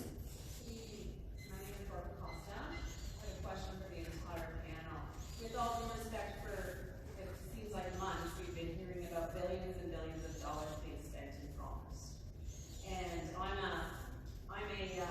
am proud to admit I am a white middle-class female. And I have raised 3 contributing children to be citizens, and I have my first grandchild. How is each of these parties going to pay for all these promises? Are you going to increase the GST? I don't want to hear that you agree with it. I want to hear the facts of what each party, if elected, will do and how they will get the revenue, and not cutting expenditures, how they plan to get the revenue to pay for all these promises. Because right now, 40+% of it is coming off my household's budget and revenue. Okay, thank you. Thank you about the question. Tyler from the People Party of Canada, would you like to start, please?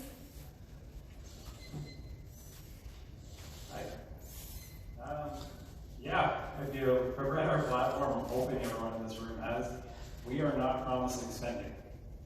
That is pretty clear. We're promising to balance the budget in 2 years and reduce all of our unnecessary spending overseas. We want to focus on Canadians first. So we will reduce your taxes. We will make life more affordable. We will get rid of these unnecessary taxes like the carbon tax. Again, we'll get rid of supply management, which will bring down the price of eggs, milk, dairy, poultry. Most of our platform is about giving back, letting Canadians have their say on what they're doing with their own money. Not sure what else I can say about that. There's a lot of things we do right now where we're bailing out big corporations like SNC-Lavalin and Bombardier. Let's go through the list of them. Now, we're completely opposed to bailing out corporations and giving them that funding. It was no different than we're opposed to funding CBC. Like everything we talked about is saving us billions of dollars that we can focus on our own people. Thank you very much. Cass Romaine. That's a great question. The way we see it, in a green economy, everyone contributes their fair share to the collective well-being. The way we're going to go about doing this is through fair taxation, tax reform in favor of fairness and equality. And if you actually go online, you can see that our platform budget is available for all of you to look up. So we've took the time and done the math and figured out that if we close tax loopholes and offshore tax dodging, even as small things as impose a financial transaction tax of 0.2% in the financial sector, those things will help a huge amount for Canadians. And then we can reassess and restructure how we're paying for services, for social services for everyone to create a better nation. Great, thank you. And Ernest from the Christian Heritage, please.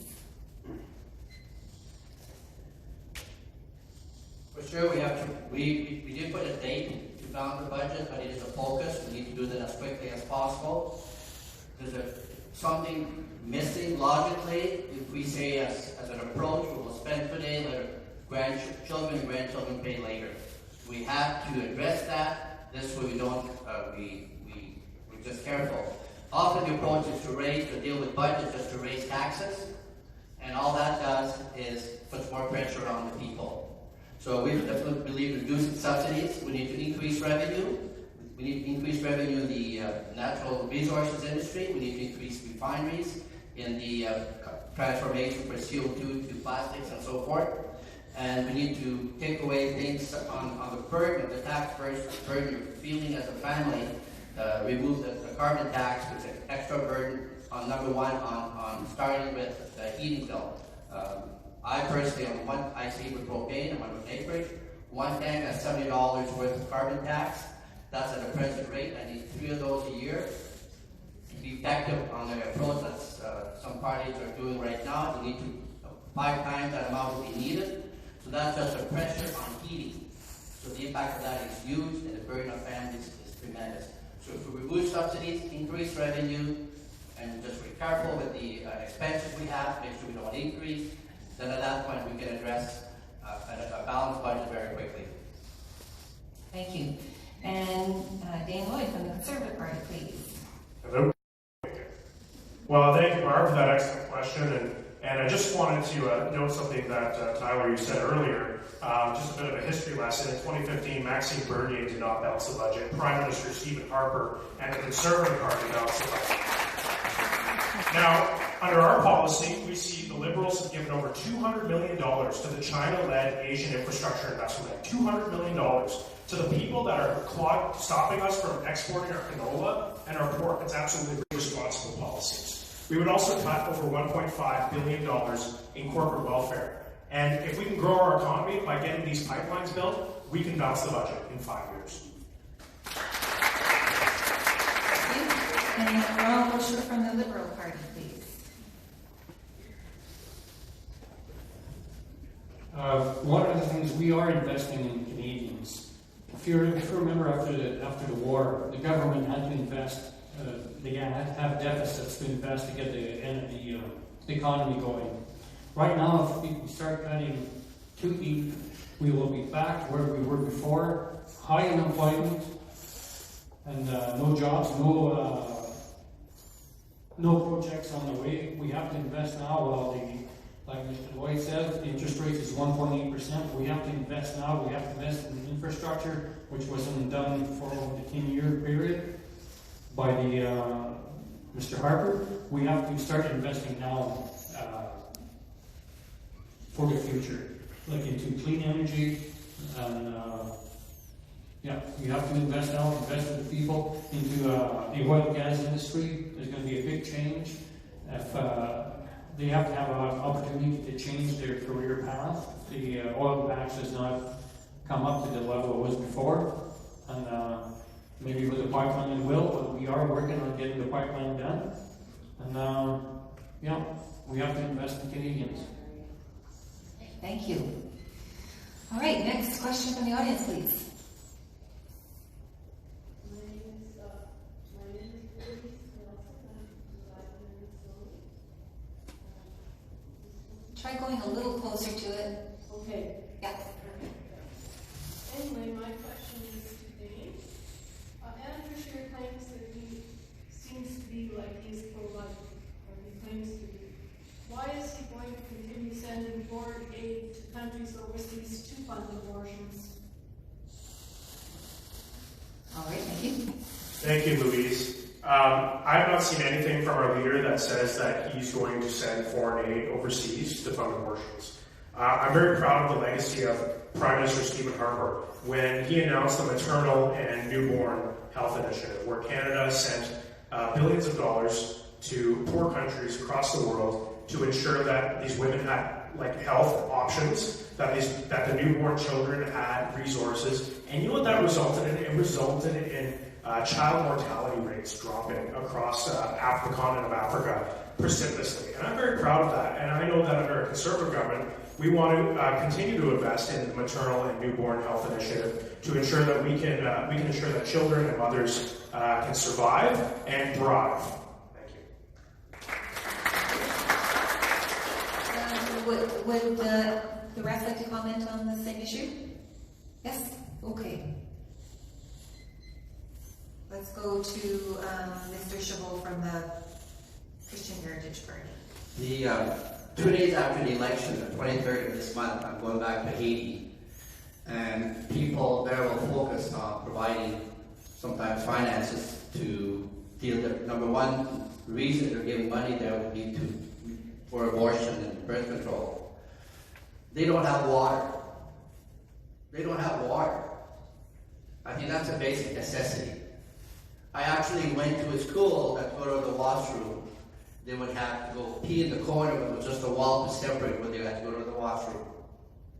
I went across poverty. And along the way, when people give a priority to birth control, being the priority for giving people basic water, something inside me hurts. Because I have seen them hungry and I have seen them thirsty. Right, thank you. Mr. Chabot, do you want to Rocher? Yes, thank you. That is a very good question. To me, we still have to invest in the other countries, but that is a touchy issue as far as the birth. They don't have the same chart as we do over here. But I think it would be better to have more family planning in education, more family planning probably over there. In the other countries, it's abortion is not the right way over there. In the other countries or wherever, but we still have to keep funding other countries to help take them out of poverty. Thank you. Great, thank you. And Tyler, on the subject of foreign aid? On the subject of foreign aid, the People's Party is going to continue working closely with our allies, but we're going to focus our funding exclusively on emergency humanitarian aid. It's not going to be for whatever random cause we're thinking about today. Our party believes in leaving the UN's Pact on Migration. We believe in leaving the UN Paris Accord. We don't believe we need to be a part of any of that. We are not a globalist country, and our party is, right now, I think, the only party that is truly conservative and not a globalist party.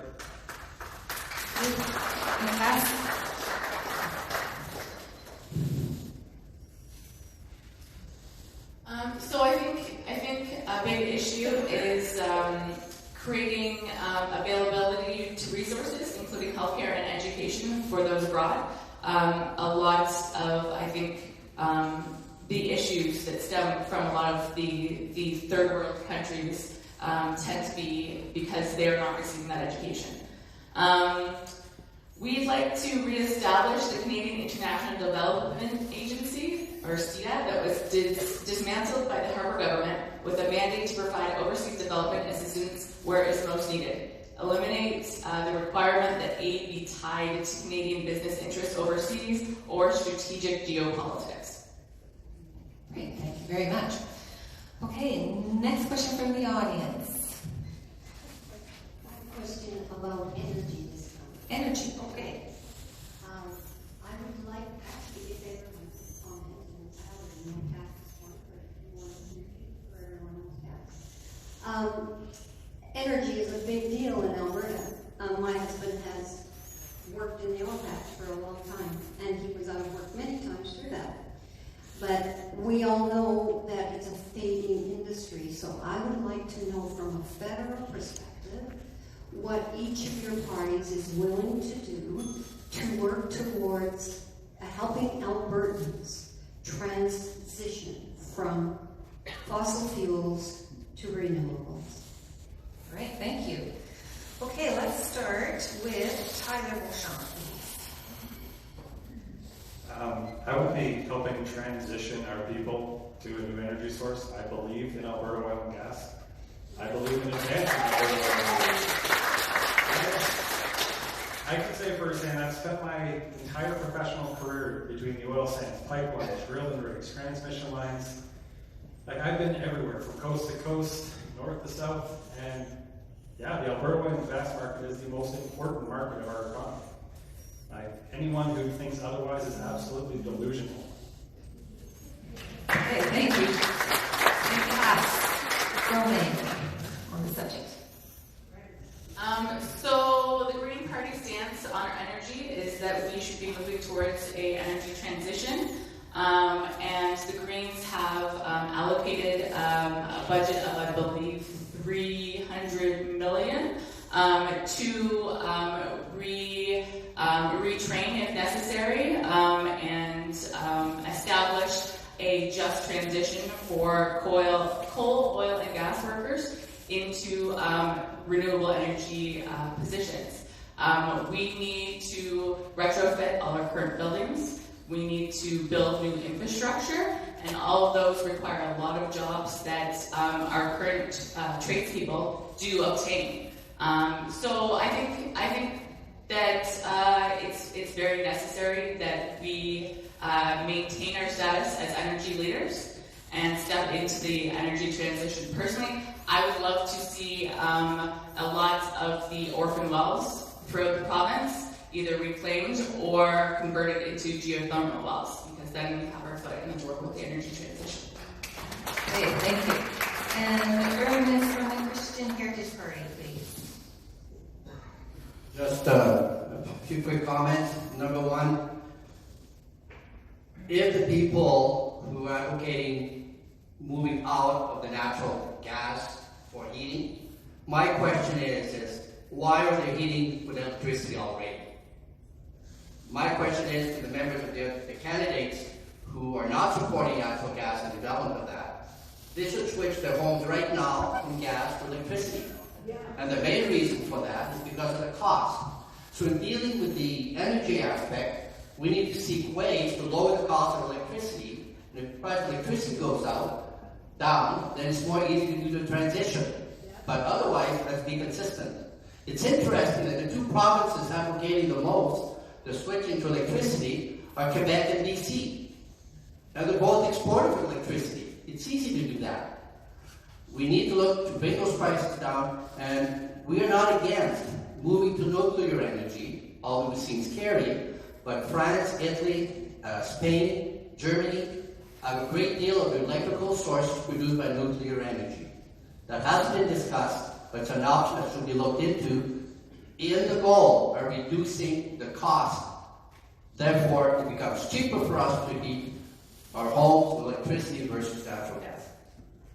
Thank you. And Mr. Lloyd, please. Look, the only people who are going to benefit if Canada unilaterally shuts down its energy industry, its oil and gas industry, are the United States, Russia, and Saudi Arabia, because they're going to increase their oil exports to fill that gap, and it's not going to do a heck of a lot of good for the environment at all. I actually read into the Clean Prosperity Foundation. It's an independent think tank. It's a pro-green think tank. And they said that currently in Canada we have about 250,000 green energy jobs. And they're counting everything from being a mechanic on an electrical bus to a solar panel installer. So that's 250,000. They said that if all the environmental policies that the Liberals want to put in were implemented, it might by 2030 create 500,000 jobs total. Just 500,000 green energy jobs. We have millions of people working in the oil and gas and energy industry across this country. Millions of well-paid jobs. And we can't just get rid of all those jobs overnight. You are literally going to be taking food out of families' mouths. You're going to be turning the heat off on people's houses. It's going to be a cold and it's going to be a hungry world. And so a conservative government will always stand up for our energy industry. We will always stand up for energy jobs while looking for the most efficient way to transition over the long term. And lastly, Ronald from the Liberal Party, please.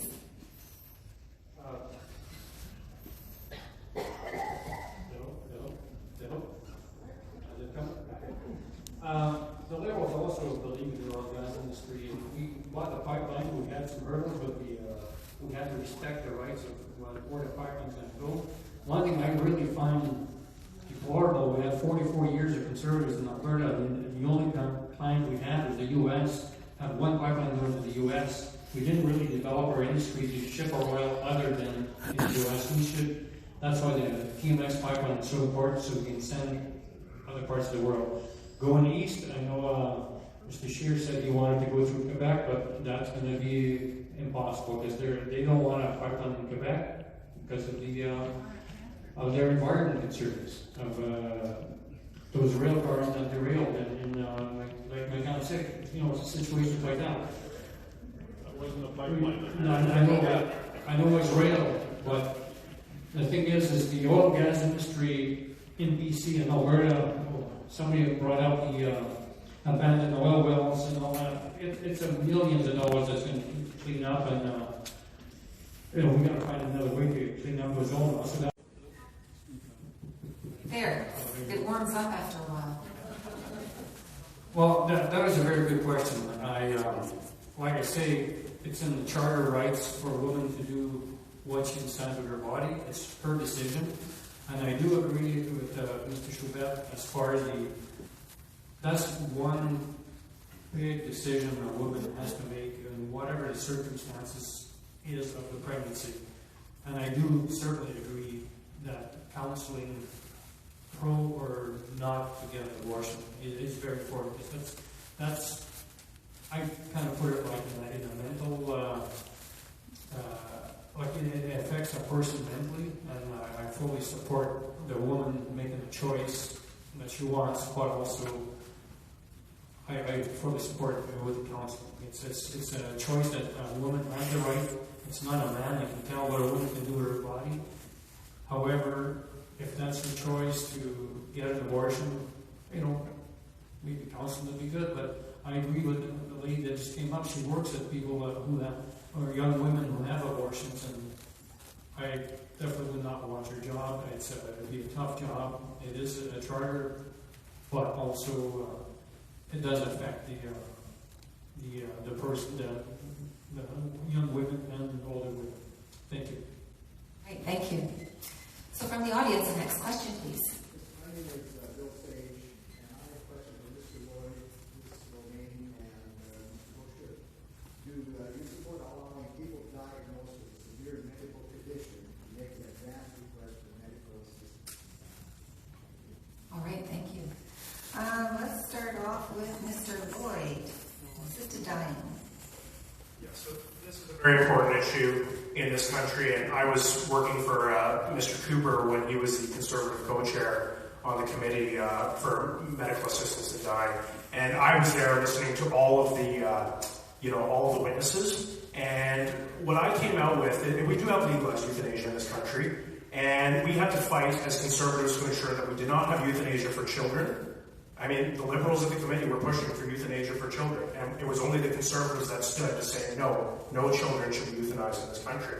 And also to ensure that people that with solely mental health conditions could not be euthanized. And I'm very pro-life, and I don't believe in euthanasia, but in terms of advanced medical directives, we received a lot of witness input from the Alzheimer's Society and dementia groups. And I'm very concerned that if somebody writes an advanced directive and then gets dementia and Alzheimer's, and then that advanced directive is used to euthanize that person, to kill that person, at the time that they're getting euthanized, they might not even know what's happening to them because of their dementia and their Alzheimer's. And the Supreme Court of Canada says that you need to consent to an assisted death up until the moment that you were given that assisted death. And people with dementia and people with Alzheimer's cannot consent. And so I would not support, unfortunately, I would not support advanced directives for euthanasia. Thank you, Mr. Lloyd. Ronald Bushman from the Liberal Party, please. This definitely is a delicate issue, but I do support the choice as long as you make a choice where you're mentally capable of making the choice. Because down the road, that's like power of attorney. We're doing that with our in-laws. We have to get power of attorney because they can't make the decision anymore. To me, that's just on finances. To me, a person who decides that, if they get advanced stages of Alzheimer's, that's not quality of life. I got a brother-in-law who's fully Alzheimer's. They have not made the choice to end the life. That's their choice. I got a father-in-law who's also in the pre-stages dementia. We got a power of attorney but they have not made the choice to die. But if a person does make a choice, there is no quality of life. If you're internal cancer, extreme cases of dementia that you made the decision when you were younger that if you get to that stage that you do want assisted dying, to me, that is their choice. I agree that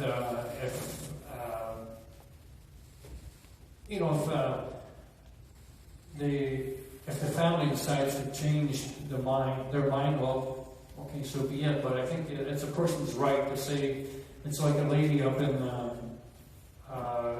during the debate. She has ALS, I think it was, and she was in a wheelchair and in the process of dying. And she had asked for the support of assisted dying, and I mean that's her choice. To me, it's like pro-choice, and if you make a decision, then you should be able to carry on with it when you have no more quality of life. To me, we're all getting up there in age, and to me, we have to be careful, but we also have to make a decision. Thank you very much. Thank you. And Cass, our assisted dying, please. With the constant increase in our aging population, we need to get the legislation right around it. And it currently fails a large portion of people that it was intended for, people with capacity-limiting illnesses. The Green Party of Canada wants to amend the medical assistance in dying legislation to ensure that everyone has the choice of dying with dignity. This includes allowing advance directives and guaranteeing the right to draw up a living will that gives individuals the power to limit or refuse medical intervention and treatment. Thank you very much. And then we'll go to Tyler, please, on assisted dying. The People's Party actually doesn't have this as part of their platform, but we do have the ability to present any bill that we want as a member of this party. Assisted living, I know myself, I've already told my wife very clearly, I ride a motorcycle. If I was to crash my motorcycle and be paralyzed from the neck down, I don't want to be here. So I would definitely support that decision. We do need regulation and a process to follow. Maybe it's a video recording, maybe get the legal teams involved. There is a way we can build a process that works. Right, thank you. And Ernest from the Christian Heritage. Simple terms, we support life from conception to natural death. So I think that speaks for itself. All right, thank you. All right, from the audience, next question, please.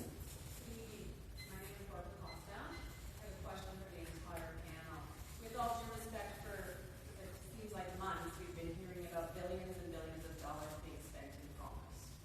And I'm proud to admit I am a white middle-class female. And I have raised 3 contributing children to be citizens, and I have my first grandchild. How is each of these parties going to pay for all these promises? Are you going to increase the GST? I don't want to hear that you agree with it. I want to hear the facts of what each party, if elected, will do and how they will get the revenue, and not cutting expenditures, how they plan to get the revenue to pay for all these promises. Because right now, 40+% of it is coming off my household budget and revenue. Okay, thank you. Thank you about the question. Tyler from the People Party of Canada, would you like to start, please? Hi. If you've read our platform, I'm hoping everyone in this room has, we are not promising spending. That is pretty clear. We're promising to balance the budget in 2 years and reduce all of our unnecessary spending overseas. We want to focus on Canadians first. So we will reduce your taxes. We will make life more affordable. We will get rid of these unnecessary taxes like the carbon tax. Again, we'll get rid of supply management, which will bring down the price of eggs, milk, dairy, poultry. Most of our platform is about giving back, letting Canadians have their say on what they're doing with their own money. Not sure what else I can say about that. There's a lot of things we do right now where we're bailing out big corporations like SNC-11 and Bombardier. Let's go through the list of them. Now, we're completely opposed to bailing out corporations and giving them that funding. It was no different than we're opposed to funding CDC. Like everything we talk about is saving us billions of dollars that we can focus on our own people. Thank you very much. Cass Romaine. That's a great question. The way we see it, in a green economy, everyone contributes their fair share to the collective well-being. The way we're going to go about doing this is through fair taxation, tax reform in favor of fairness and equality. And if you actually go online, you can see that our platform budget is available for all of you to look up. So we've took the time and done the math and figured out that if we close tax loopholes and offshore tax dodging, even as small things as impose a financial transaction tax of 0.2% in the financial sector, those things will help a huge amount for Canadians. And then we can reassess and restructure how we're paying for services, for social services for everyone to create a better nation. Great, thank you. And Ernest from the Christian Heritage, please. For sure, we did put a date to balance the budget, but it is a focus. We need to do that as quickly as possible. There's something missing logically if we say as an approach, we will spend today, let our grandchildren and grandchildren pay later. We have to address that. This way we don't, we're just careful. Often the approach is to deal with budget just to raise taxes, and all that does is puts more pressure on the people. So we definitely believe reducing subsidies, we need to increase revenue. We need to increase revenue in the natural resources industry. We need to increase refineries in the transformation for CO2 to plastics and so forth. And we need to take away things on the burden of the tax burden feeling as a family. Remove the carbon tax, which is extra burden on number one on starting with the heating bill. I personally, I speak with propane, I'm on the acreage. One tank has $70 worth of carbon tax. That's at the present rate. I need 3 of those a year to be effective on the approach that some parties are doing right now. You need to 5 times that amount would be needed. So that's just a pressure on heating. So the impact of that is huge, and the burden on families is tremendous. So if we reduce subsidies, increase revenue, and just be careful with the expenses we have, make sure we don't increase, then at that point we can address a balanced budget very quickly. Thank you. And Dane Lloyd from the Conservative Party, please. Hello. Well, thank you, Barb, for that excellent question. And I just wanted to note something that, Tyler, you said earlier. Just a bit of a history lesson. In 2015, Maxime Bernier did not balance the budget. Prime Minister Stephen Harper and the Conservative Party balanced the budget.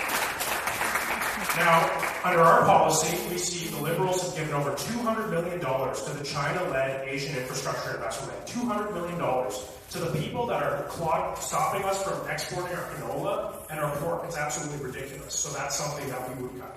They gave hundreds of millions of dollars to the Clinton Foundation. This is something that we would look at cutting. The PDO, the Parliamentary Budget Officer, gave the Conservative platform a triple pass. We have realistic policies. We have fiscally responsible policies. We would also cut over $1.5 billion in corporate welfare. And if we can grow our economy by getting these pipelines built, we can balance the budget in 5 years. And Ronald Bushler from the Liberal Party, please. One of the things we are investing in Canadians. If you remember after the war, the government had to invest. They had to have deficits to invest to get the economy going. Right now, if we start cutting too deep, we will be back where we were before. High unemployment and no jobs,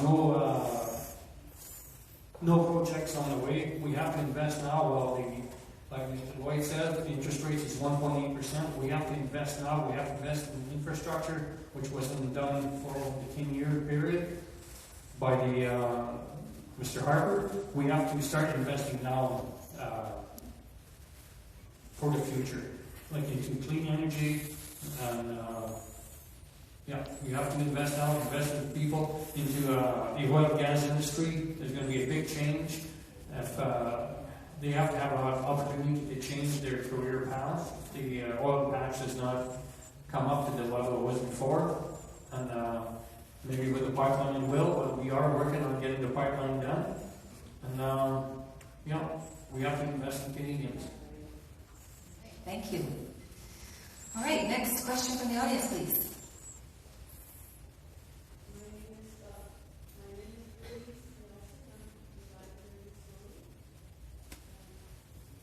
Try going a little closer to it. Okay. Yeah.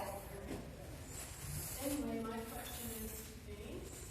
Andrew Scheer claims that he seems to be like he's pro-life, or he claims to be. Why is he going to continue sending foreign aid to countries overseas to fund abortions? All right, thank you. Thank you, Louise. I have not seen anything from our leader that says that he's going to send foreign aid overseas to fund abortions. I'm very proud of the legacy of Prime Minister Stephen Harper when he announced the maternal and newborn health initiative, where Canada sent billions of dollars to poor countries across the world to ensure that these women had health options, that the newborn children had resources. And you know what that resulted in? It resulted in child mortality rates dropping across the continent of Africa precipitously. And I'm very proud of that. And I know that under a Conservative government, we want to continue to invest in the maternal and newborn health initiative to ensure that we can ensure that children and mothers can survive and thrive.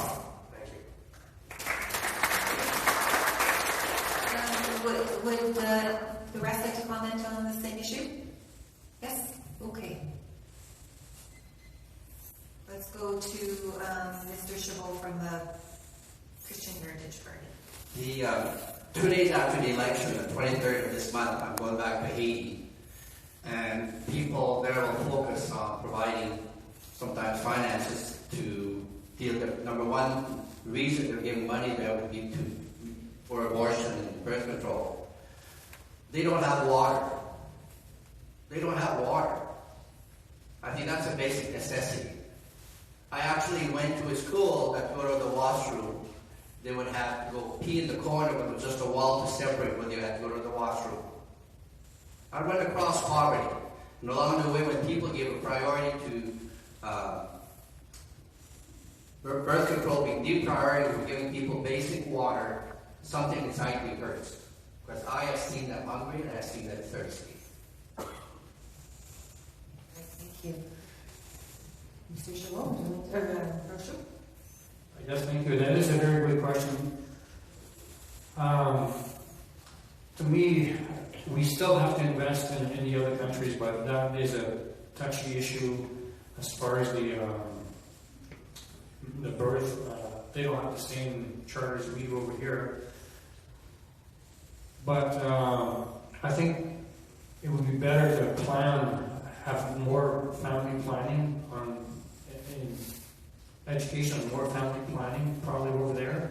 In the other countries, abortion is not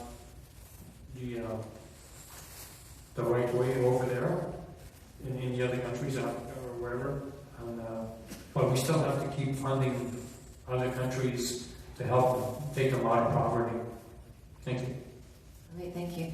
And Tyler, on the subject of foreign aid? On the subject of foreign aid, the People's Party is going to continue working closely with our allies, but we're going to focus our funding exclusively on emergency humanitarian aid. It's not going to be for whatever random cause we're thinking about today. Our party believes in leaving the UN's pact on migration. We believe in leaving the UN Paris Accord. We don't believe we need to be a part of any of that. We are not a globalist country, and our party is, right now, I think, the only party that is truly conservative, not a globalist party.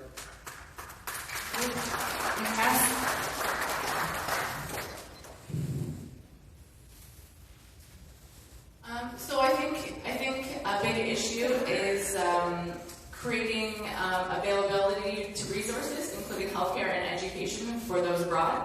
A lot of, I think, the issues that stem from a lot of the third world countries tend to be because they're not receiving that education. We'd like to reestablish the Canadian International Development Agency, or STIDA, that was dismantled by the Harbour government with a mandate to provide overseas development assistance where it is most needed. Eliminate the requirement that aid be tied to Canadian business interests overseas or strategic geopolitics. Great, thank you very much. Okay, next question from the audience. I have a question about energy this time. Energy, okay. I would like actually if everyone could comment, and I already know Pat this one, but if you want to repeat for everyone else. Energy is a big deal in Alberta. My husband has worked in the oil patch for a long time, and he was out of work many times through that. But we all know that it's a fading industry, so I would like to know from a federal perspective what each of your parties is willing to do to work towards helping Albertans transition from fossil fuels to renewables. Great, thank you. Okay, let's start with Tyler Beauchamp, please. I will be helping transition our people to a new energy source. I believe in Alberta oil and gas. I believe in advancing Alberta oil and gas. I can say firsthand, I've spent my entire professional career between the oil sands, pipelines, drilling rigs, transmission lines. Like, I've been everywhere, from coast to coast, north to south, and yeah, the Alberta oil and gas market is the most important market of our economy. Like, anyone who thinks otherwise is absolutely delusional. Okay, thank you. And Pat, your name on the subject.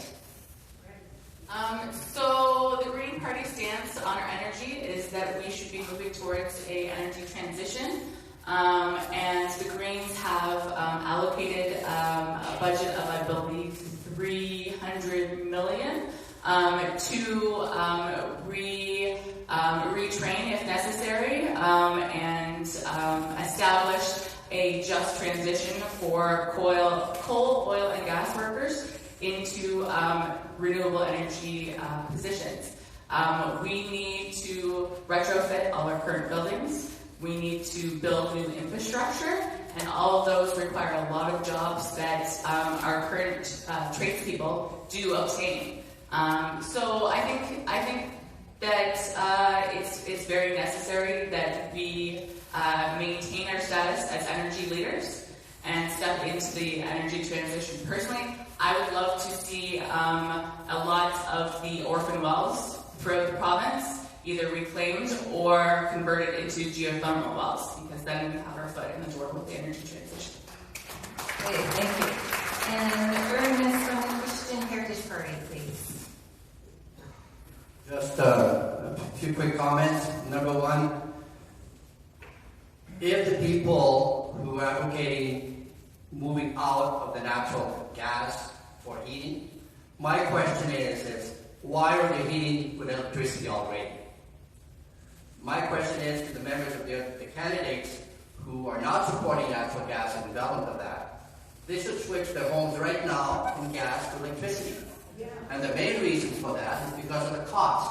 So in dealing with the energy aspect, we need to seek ways to lower the cost of electricity. If the price of electricity goes down, then it's more easy to do the transition.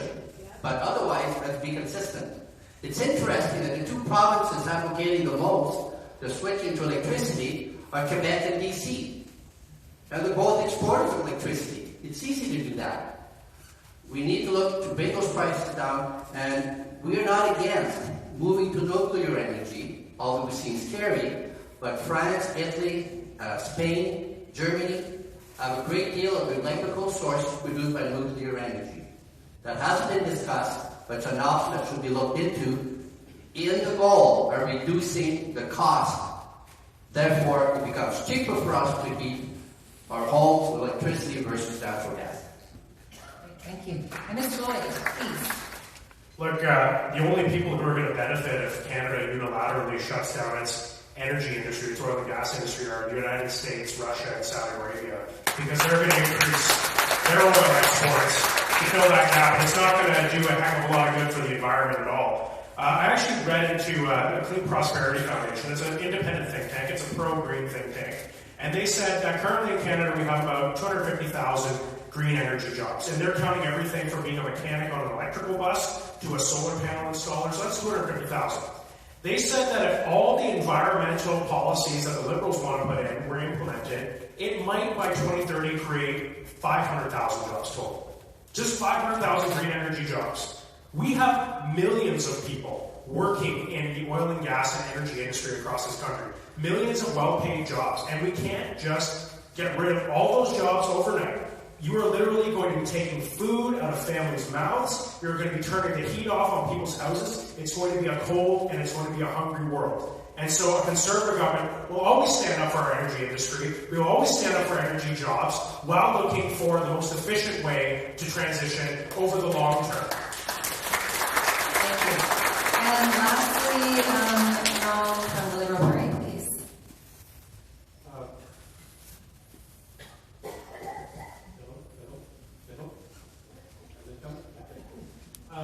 The Liberals also believe in the oil and gas industry.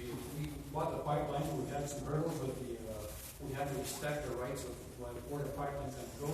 One thing I really find deplorable, we have 44 years of Conservatives in Alberta, and the only client we had was the U.S. Have one pipeline going to the U.S. We didn't really develop our industry to ship our oil other than in the U.S. We should. That's why the TMX pipeline is so important, so we can send other parts of the world.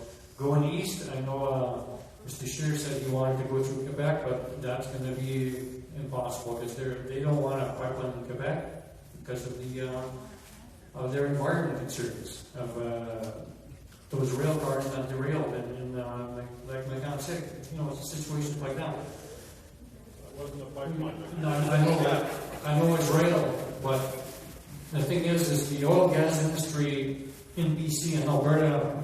Somebody brought up the abandoned oil wells and all that. It's a millions of dollars that's going to clean up, and we've got to find another way to clean up those oil wells. So that I think one of the big problems in BC is they have unfortunately affected by the abandoned oil wells and the pollution that it had with the TMX pipeline.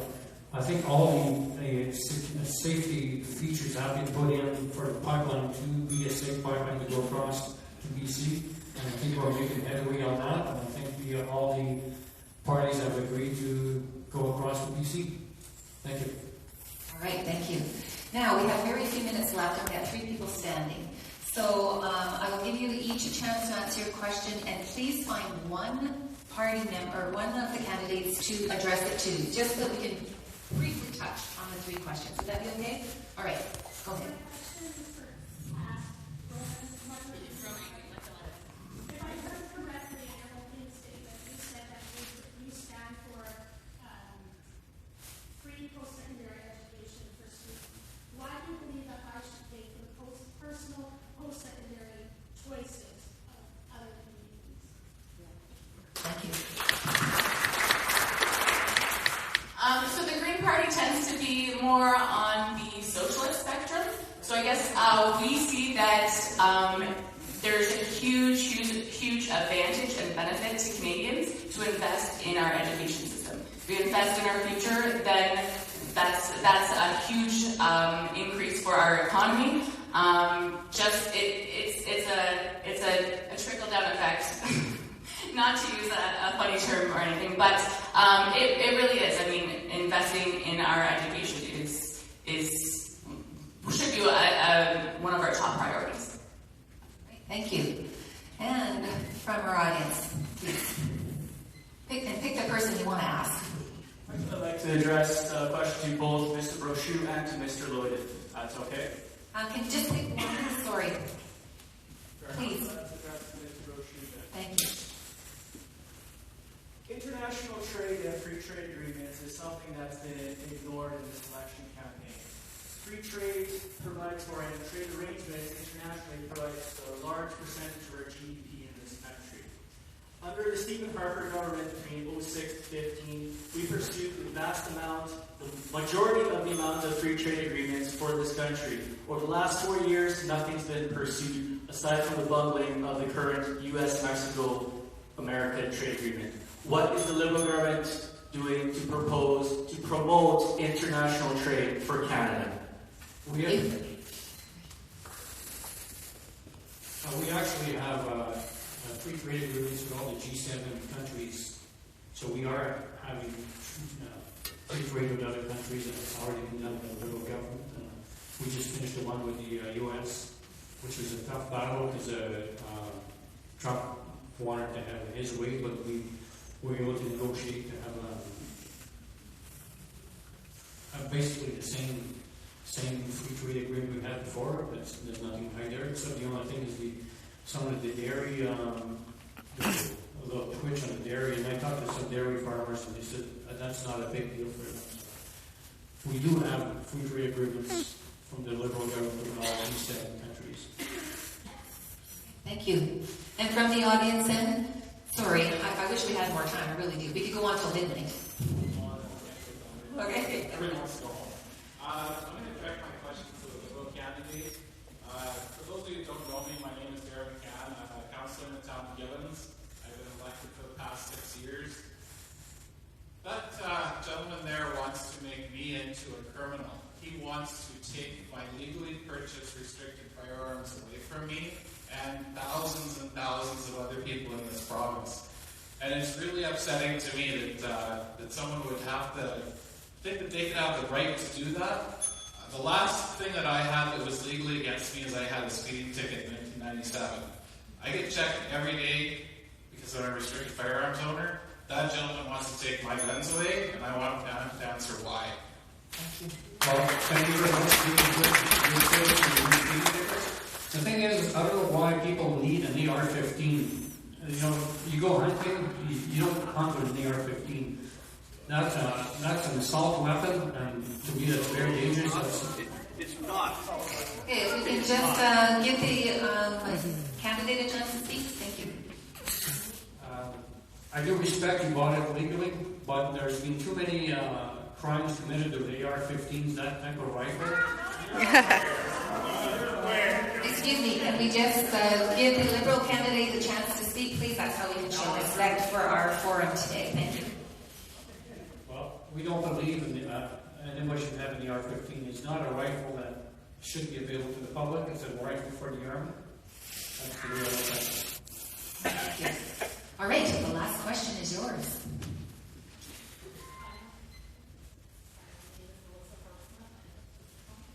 I don't know. You'll have to speak louder. And I am a farmer in the Sturgeon Parkland, and I want to know what Mr. Roche has to say about the Liberal record on solving the well-being issue and opening up China to Thank you. Thank you. A very good question. I totally agree. The Huawei situation was set up when the U.S. wanted to arrest Wang Kun, her name is. Anyways, and we were caught in the middle of it. To me, from a standpoint, the charter, I think she should not have been arrested because I don't think they had any grounds to arrest the lady from China. The U.S. didn't have. And to me, I agree with the farmers. We have to work hard to get the canola. We are finding other markets in around the world for the canola, but the Chinese government are a big kind of a superpower, but we have to work to get them to accept our canola and our crops. They had said it was because it was some kind of a sickness or something, or in the canola. That's just one way to stall. And they have these 2 people in China held as captives, and to me that's just bullying. And I agree, we have to work to get the farmers back, the canola sales farmers back to China, and definitely all over the world we can sell the canola. Thank you. All right, thank you very much. All right, so that's the end of our question and answer portion, and everyone did so very well, and I thank you for all your cooperation, both on stage and off stage. And now we come to the part of the program where we get to sum up. So closing remarks from each candidate are 2 minutes long, and we're going to follow our order that we drew at the very beginning. And so then we will start with Ronald Bushey from the Liberal Party, please. Well, I want to thank everybody for coming. You all have very good questions, and try and answer them the best as I could. I think on October 21st, we got a lot of decisions to make from one end of the country to the other, and we have to vote with our conscience. We have to vote on the environment and the economy. And to me, that's two of the big issues. And to me, they go hand in hand. We can work with the environment, to protect the environment, but also promote the economy. Thank you. Thank you. And Mr. Tyler Beauchamp from the People Party of Canada, please. Thank you, everybody, for allowing me to speak my mind a little bit tonight and the rest of the platform of the People's Party of Canada. I just want to close with, the Liberal government and the Conservative government have had 152 years to ultimately fail at running this country. We have seen this time and time again, lots of promises, lots of spending, lots of failures. I look at the current Conservative government, they have a plan for Alberta. They're going to build an energy corridor. It is going to take 10 years. We need the pipeline today. But no one else is willing to stand up and use 9210 of the Constitution to make this project happen. No different than if we look at Quebec. I've heard tonight that Quebec will not allow us to have a pipeline. 9210 of the Constitution forces the construction of a pipeline. It makes this project to the mutual benefit of this country, and they don't get the choice. And that's what we have to remember. It's not going to be tied up in courts. It's not going to have any problems. It's just going to get built. That's right. Now, the other part, the People's Party themselves are a conservative party. Our guidelines are built off freedom, personal responsibility, fairness, and respect. Every platform piece we have is actually largely from the Reform Party. I'm sure you guys remember the Reform Party up here in Alberta. It's a long time ago, but we're back. We are here to stand up for Canadians and make sure Canadians come first. We are going to restore our country. We're going to protect our rights. We're going to build the pipelines coast to coast. We're going to stop corporate bailouts, stop equalization payments, and reduce taxes to make life more affordable. And at the exact same time, we're going to balance the budget in 2 years so our children don't have to pay for, a never-ending period of time. Thank you. Thank you very much. Closing remarks from Cass Roman, please, from the Green Party. This is how we create a better system that works to benefit all Canadians, by getting involved in politics. So I'd like to thank you all for attending this evening, and I'd also like to thank the Chambers of Commerce for hosting. It's really fantastic to see you all so involved in politics. I'd also like to thank you all for the respect you've shown me during this campaign, which has been very encouraging. I've really enjoyed being involved in politics, from listening to our neighbors and community to assisting with policy creation, helping to create a better society for all of us. This not only means dealing with the root of the major issues that are prominent in our society, but also means dealing with the many less significant issues which are often overlooked by mainstream politicians, yet affect many of us daily. Many Albertans are fed up with our current political atmosphere and feel it's time for change. We need a government with our collective future at its forefront. I really encourage everyone to check out our election platform online at greenparty.ca or at my table this evening. Our election platform, which was submitted for costing to the Parliamentary Budget Office as per our commitments to transparency and fiscal responsibility, is something I'm extremely proud of, along with our vision on how we propose to enhance life in Canada by improving how we do politics. So on October 21st, let's progress forward together. Vote for our future. Vote for me, Cass Romain. Thank you. And then Ernest Chabot from the Christian Heritage Party, please. Thank you all for coming this evening. The first point I'd like to mention is I may agree on many points with the People's Party, but I wouldn't disagree on one, is Canada is a great country to live in, and it was done thanks to the governance of both the Liberals and Conservatives over the years, and thank them for their leadership in making Canada what it is. A few quick aspects and a few others on healthcare. We haven't touched on today. We believe we need to bring together the Western medicine, what we use in the hospitals now, and naturopathic medicine. I think we have tremendous saving in our healthcare, and it's something that needs to be looked at. And again, we need both parties around the table, do research together, and see how that can be combined to reduce costs. We spoke about the debt and balancing the budget. It's always difficult. We can raise taxes, but there's a point where taxes can be raised to the extent that people leave the country and then we're hurt. It's always a delicate balance. Not that we don't address that sometimes, but it's got to be done very, very carefully. Energy we spoke a great deal about. I think with the movement of the pipeline, and we're in favor, we are in favor of the Northern Gateway pipeline and the Trans-Canada pipeline. Not only does that make it safer transfer of oil, develop energy within our province, but it frees us rail for our farmers. Right now, rail is priority to shipping oil to the coast, and the farmers are left behind, and often it affects the prices in our markets. On foreign aid, I have a brother who spent his life on foreign aid, and I have a niece who presently works at the Canadian Embassy in Tunisia. And I just come back from many trips to Haiti. If we cut completely out assistance to foreign aid, some of those places would be a disaster. In Haiti, it actually would be a complete mess in the whole situation. Lastly, we are the only party fighting for informed choice, and I think we hope we make that a consideration when it's time to vote. Very much. And from the Conservative Party, Dane Lloyd, your closing remarks, please. Well, I just want to start by thanking everyone here today, and thank the organizers of Stony Plain Chamber and all the candidates. And some of you might have noticed that we have closed captioning today, and I just want to give a shout out to our closed captioner. And the story behind that is that too often we take it for granted that people in the disabled community, people who are deaf and who are hard of hearing, that they can find some services online. But in order to have a truly inclusive society, we need to make sure that we provide these services so that people can fully participate in our democracy. And that's why our Conservative group is very proud to bring in this closed captioning service so that we can ensure a truly inclusive campaign. It's been a tremendous honor for me to represent this riding for the past 2 years. We've seen tough times. We have the highest unemployment, with some of the highest unemployment in Canada, the highest that we've seen in decades. And we need a government that is not just going to say everything's all right, everything's all right. We need a government that takes action. And getting a little bit philosophical here, I don't believe that the Conservative Party is right about everything.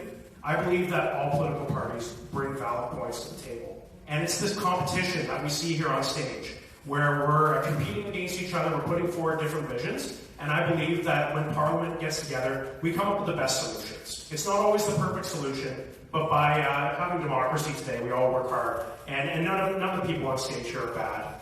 We're all good people, we're trying to serve our country, we're trying to put our best vision forward, and so I want to thank everyone for coming up here today and putting your vision forward.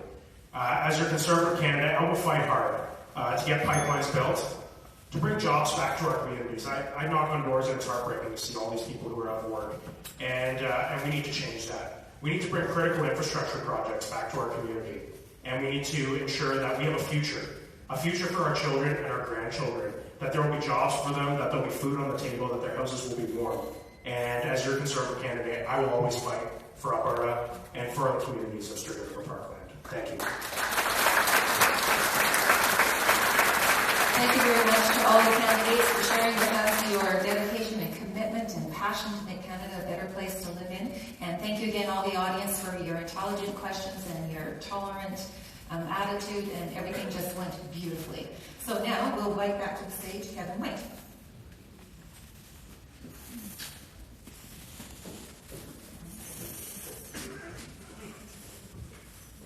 Thank you very much, Shirley. Can we get a big round of applause for the work for Shirley?